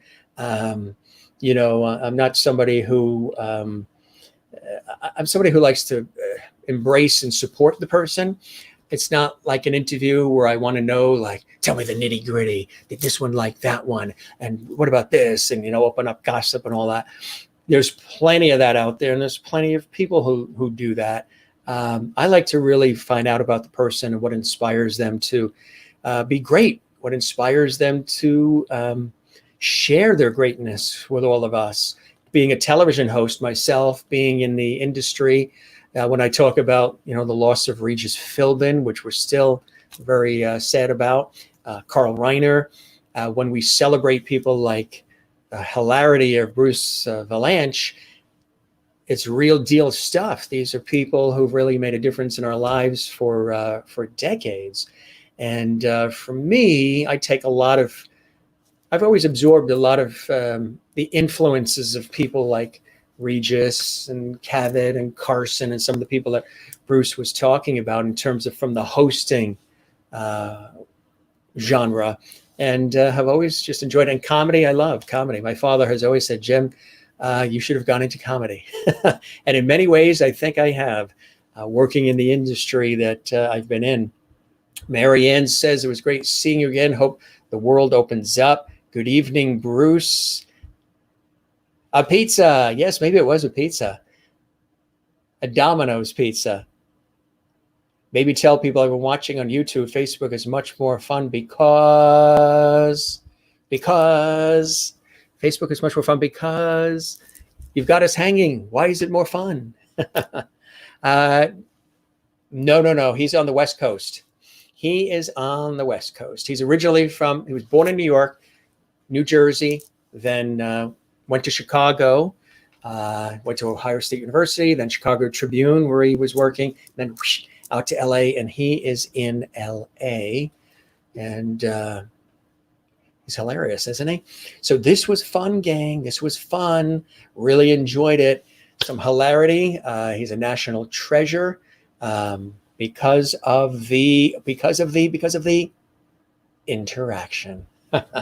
Thanks, Frederick. You left us hanging on a cliff. I'm glad you answered it. We do stream on YouTube at Jim Masters TV. I hope you subscribe to the channel. We're building that channel, growing it, and they love it when you do that. So if you can do that, I'd love it. Some loveity here on our show. That's what we're all about. Loveity, light and love, levity, all of it together becomes loveity. We toast all of you as well. We thank you for being with us tonight. We have amazing guests coming up throughout the week as well. And every once in a while, we've been doing some pop-up shows where just pop up unannounced. But we thank very much our wonderful guest tonight, the incredible Bruce Vilanch. He really is a treasure. He's amazing. Don't you love those glasses? Absolutely. And again, he's worked with the greats. He is really one of a kind. This is when he was in Hairspray, Hollywood Squares, Working with Whoopi Goldberg, worked on the Barry Manilow special. Of course, this was the documentary about him, Get Bruce. Working with Paul Lynde's special, and so much more. I mean, this is just scratching the surface. Wonderful friendship with Bette Midler. And of course, the song that she sang to Johnny Carson the night before his final night. Even the Brady Bunch Variety Hour, even the Star Wars Holiday Special, even Donnie and Marie, and, you know, so much more beyond all of this. Wonderful relationship with somebody that I've always loved and had the opportunity to know, Florence Henderson. His Broadway show, Bruce Vilanch, Almost Famous, and so much more. Just extraordinary, really cool stuff. Coming up tomorrow, we have a really, really sensational guest. Up and coming, he's really incredible. He's a composer, he's a lyricist. There we are. He looks like he could be my cousin. He is a composer, he's a lyricist, he's a songwriter, and he is a singer and an actor. This is Billy Reese, tomorrow night, live, and he's going to perform on the show as well. He's going to perform for us. That's going to be cool. So don't go anywhere. Also, we have John Buccino. He's a prolific songwriter, composer. He's extraordinary. He's coming up. So is Ann Kittredge, who is another brilliant performer. These are all this week. On Thursday, Damien McGinty, Celtic Thunder, Glee on Fox, and so much more. He's got a brilliant solo career. He's going to be with us. He's going to be with us. He's going to be with us on Thursday. Friday, Rita Cosby's going to be with us. Legendary television news network anchor, reporter, radio host, and best-selling author as well. And she's working on a major, exciting project that she's going to reveal this Friday on the show. Then on Saturday, Sean Kanan is going to be here. Sean Kanan played A.J. Quartermain for years on General Hospital. That's right, General Hospital. And not only General Hospital, he has been performing in so many different projects, so many different productions. He's a really cool guy, and he is going to be with us Saturday night. Sean Kanan, brilliant actor. He's working on some really cool projects. Now, known for A.J. Quartermain for years on General Hospital, the soap opera on ABC, but he's known for so much more than that. And again, he's going to talk about his incredible career. He is on next Saturday night right here. So we've got a week's worth of incredible guests. I know you guys also like sometimes when it's just us. So if you didn't join us on Saturday morning, I did a pop-up show. I did a pop-up show where I just appeared at 11:45 Eastern PM, and we did a whole, what was supposed to be like a 10-minute show. We did a whole half hour. No, I think it was an hour and a half conversation. And we took you behind the scenes here at the Jim Masters Show. Gang, I'm having a lot of fun doing this show. Again, you know, I do this work professionally, and there's a lot of hard work that goes in behind the scenes because, you know, we don't have a staff of thousands. It's not like a television network or what have you. It's right here. So having a lot of fun building the shows, creating the shows, promoting the shows, hosting the shows, and interacting with all of you around the world. And again, just paying homage one more time to the incredible Regis Philbin. Again, we did a tribute last night after I had a wonderful conversation with actor and singer Ellis Gage, who was my guest last night. We did a nice tribute to a dear friend and wonderful television veteran. Never be another Regis Philbin, incomparable. He's been on television longer than anybody else, the longest. He has the Guinness World Book of Record as just so many years, so many shows, so many laughs, so much love. Really incredible guy, Regis Philbin. So we send our love to his wife, Joy, his daughters, his family, at this very sad time. He passed of natural causes at age 88 this weekend. And as a television host and broadcaster myself, he really was somebody that inspired and paved the way for many of us. and he will be deeply missed. 88, good life, but wish he was still around longer. But he was a great, great person. Everything you saw on TV, that's what he was like. And he was really amazing. Carla, watching in Brazil, cheers to you as well. Renee had a wonderful time. She laughed so much her earbuds popped out of her ears. I'd love to have seen that. Thanks for all the hard work you do for the show, Jim. My pleasure. Lynde in Florida, thanks, Mr. Loveity. You're the best. Thank you very, very much. Kathleen Walker, spent the day with Mom. Thank you for your texts, and I'm glad that you received my words as well. That's you're going through a few things there, my phenomenal friend. Good night to you. I'm glad you spent the day with your mother. Catch the show during the week, and hope everyone has a good night. And the fact that you even chimed in with us is a beautiful thing. So thank you very, very much. And we have so many of your friends coming up. That's terrific, Marianne. Keep spreading the word. I love that you're watching on YouTube. Spread the word. We want to build the YouTube channel, so spread the word. I love it. You need to tell us about these pop-up shows so we can show up. But then would it be pop-up if I tell you in advance? I just pop up, like a, I don't know, Pop-Tart coming out of a toaster. Actually, what I did is I scheduled the show for 11:30 yesterday, and I actually got off the air. I was on a show. I was actually on another show. I was interviewed by Ryan Snow. Snowman in the Morning is the name of his podcast, and I was interviewed by him at 10 o'clock this morning. So I was on the air this morning being interviewed by another host, talking about all of you, talking about this show. I didn't tell any secrets. Don't worry, your secrets are safe with me. I told them all the great stuff. Now, we were talking about my career. We were talking about my years in the industry. We were talking about the creation of this show and our plans for this show. And it was really a lot of fun. And then we were out on the coast. We played some tennis. We did some walks, swimming. But it was hot, really hot. It's very hot and humid here in the northeastern United States right now. And then came back here and got everything formatted for the interview and conversation with the wonderful Bruce Vilanch, which was terrific. And it all worked out. And usually we chat, with the guest about a half hour to maybe 20 minutes before the show is live. So when you guys are waiting for 7 o'clock Eastern to come, or 4 p.m. Pacific, or 6 Central, or 5 Mountain, or 1 a.m. in the Netherlands, whatever time it might be, before the show starts live, the guest and I are usually chatting behind the scenes, and I'm giving them a rundown that I'm going to talk to the viewers. We're going to welcome George Burns and Jeannie and Silver and Jimmy. And I tell you, all the guests love these characters too, which is kind of cool. So thank you very much for the great comments. Thanks, and finding stuff for them. Yes, absolutely.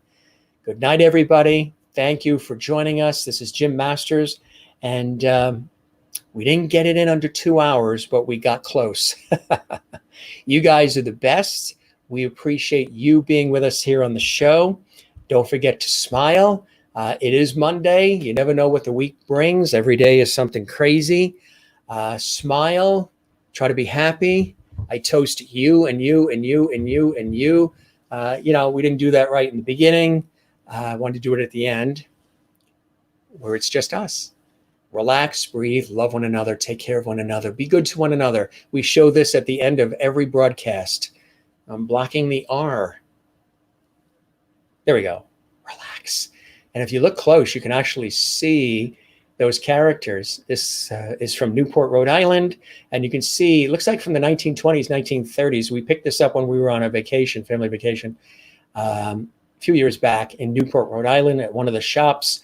And it looks like a Newport, Rhode Island beach scene with some of the people from the 1920s. It's really cool. So I show it at the end of every show because more than ever, we need to know and be reminded. And believe me, your host needs to be reminded to relax. Love one another, breathe. I do all of that. Sometimes relaxing is one that I have to remember to do. You guys are all stars to me. I might be the star of the show, the host of the Jim Masters Show Live. My name is on there.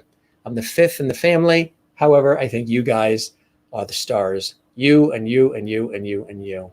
So this is teamwork here. I host and produce the show, turn on the lights, get everything going, get George, Jeannie, Silver, and Jimmy prepped, get all the information prepped. We turn on the lights. We join you every night, basically, and you're there. And it's a blessing and it's a joy. A couple more comments. I know, didn't I say I was saying goodnight already? That'll be the day. We're going to wrap soon. Good night, all. In stereo, you did it twice. You wanted to be heard. You're being heard in beautiful Iowa. Good night, all. Good night, all. You as well. Good night, Mrs. Calabash, wherever you are. Jimmy Durante used to say that. Good night, all. Did I do that 3 times? And I could listen to your show all day. Thank you. Wow, that is fantastic. I love that. Don't forget to go in the archives at Jim Masters TV on YouTube. You can binge 12 weeks of shows. I just want to make mention, this is very important, and I should do it now. I don't know if everybody's still with us, but I just thought of it. Renee, don't go anywhere yet. Hopefully Renee is still there, because during the pop-up show, and this is very important, I take the format of the show seriously. We are celebrating, and we announced this on the pop-up show Saturday morning. Usually I do the show Saturday night, but I came on the air live, and we did an hour-and-a-half ad hoc, ad-lib fun show with all of you. Renee is our viewer of the week. That's right. Congratulations, Renee. You are our viewer of the week. We announced this on Saturday, but if you didn't get a chance to see it during our Saturday morning, Saturday afternoon pop-up show, I think it's important to mention it on the evening show, so Renee gets a full week of cheers and celebrations. So Renee, congratulations once again. You are the Jim Masters Show Live Viewer of the Week. Yes, we celebrate and honor the viewers here at the Jim Masters Show Live. It's very important to do that. I've been always cognizant of that in my entire life. When people are doing wonderful things on your behalf, celebrate them. And when they're wonderful people and caring people like all of you are, celebrate them. I think we're all in this together. So we toast our Viewer of the Week, evening edition, Renee in Iowa. Isn't that fantastic? So if you guys didn't know, good night all, good night all. Thanks again, Jim. Terrific. Now, what was really cool about this, real quick, Renee was being announced as Viewer of the Week as she was coming back from her vacation. And yesterday during the show, the pop-up show, which you can actually watch on YouTube at Jim Masters TV, I think it says Saturday Levity, she was giving us play-by-play of as she was returning in the 2 to 3 hour drive from her vacation from Illinois to Iowa. And she stopped at the Field of Dreams and took photos. So as she's driving or in the car with the family, she was announced as the Viewer of the Week. And I would imagine that everybody in the car was cheering. So what I told her was, maybe instead of writing on the back window, just married, just sketch on the window maybe in chalk or something, I'm the Jim Masters Show Live Viewer of the Week. So as she's traveling from state to state, people will see that I'm the Viewer of the Week, and they'll be like, ooh, what's that? I'll have to find out. So congratulations again, Renee. You are our Viewer of the Week. You wear the crown all week long. I wanted to make sure that I remembered, because sometimes there's so much going on with the show, I wanted to make sure I remembered to announce it in the evening edition and not just, during that pop-up show. So congratulations, Renee, Viewer of the Week. Good night, everybody. And Renee once again says good night all. Love you all. You guys take care. Congratulations to Renee, Viewer of the Week. We appreciate her and we appreciate all of you. We also thank our very special, wonderful guest, Mr. Hilarity himself, really cool guy, Bruce Vilanch. Really, really funny. We're still wondering what was delivered to his door. I want to know. Inquiring minds want to know. But I'm sure it was something very special, and we appreciate him spending the amount of time he did with us as well. This is fun. The subtitles call it the Jim. You have subtitles on your, there's no subtitles here. Sometimes that could be an adjustment. If you're watching on Facebook, there's an adjustment where you can turn the captions off. So you probably have captions on, because sometimes I know I've looked at, at these shows on my phone or laptop and reviewing them in the archive. And if I have the caption option on Facebook turned on, you're going to see everything captioned, and that could be a little crazy. So I think you go into Facebook. There's a setting on Facebook where you can adjust the captions so you don't have the captions. Hopefully that helps you on Facebook, right? Yeah, Facebook only. YouTube doesn't have the captions, but there is a setting on your laptop or PC or phone, whatever you're watching on, where you can actually adjust the captions, unless you need the captions. Maybe you need the captions. Some people need the captions, of course, and that's perfectly understandable if the captions are important. Pizza, probably had pizza delivered to the door. However, or a special friend, we won't know, but somebody who will get Bruce, as he says. Anyway, so yeah, if you guys get captions on your Facebook feed or whatever, there is a setting on either your phone or in Facebook that you can turn off so you don't have the captions running, trying to sort of, captions are good if you need them, but if you don't need them, there's a lot of misspellings. It tries to guess at what we're saying, and if it doesn't hear something clearly, it can foul it up. So, again, great guests coming up, but as far as I know, it is still the Jim Master Show. Maybe one day we'll do it from a gymnasium. Gang, that's it. That's a wrap. You guys take care. Cheers to all of you. Cheers to Renee. Thanks again to Bruce Vilanch. Wonderful show this Sunday. And Cash is allowing me to keep watching when I'm in meetings or getting phone calls. You're not supposed to be distracted when you're watching our show. Meetings and phone calls when the Jim Masters Show live is on. Well, here's one thing. If you have the captions off, you could always watch the show in archives on YouTube. You probably won't see all of these comments, but there are people who do comment on YouTube as well. So it is available in the archives as well. All right, gang. Bye to you. We're going to wrap. Jim Masters, thanking you for your time. This time till next time, tomorrow night, 7 p.m. Eastern, live right here on the Jim Masters Show. You're all a blessing. Love having you all here nightly with us, 7 p.m. Eastern, 4 p.m. Pacific. You're the very best. Love having you here. And in the words of Regis Philbin, I'm only one man. Toast to Regis, toast to Bruce, toast to you all. Have a good night. We'll see you tomorrow. Billy Reese, actor, singer, composer, lyricist, songwriter. Tomorrow night, my special guest. Good night, gang, from around the world. We'll see you tomorrow. Bye-bye.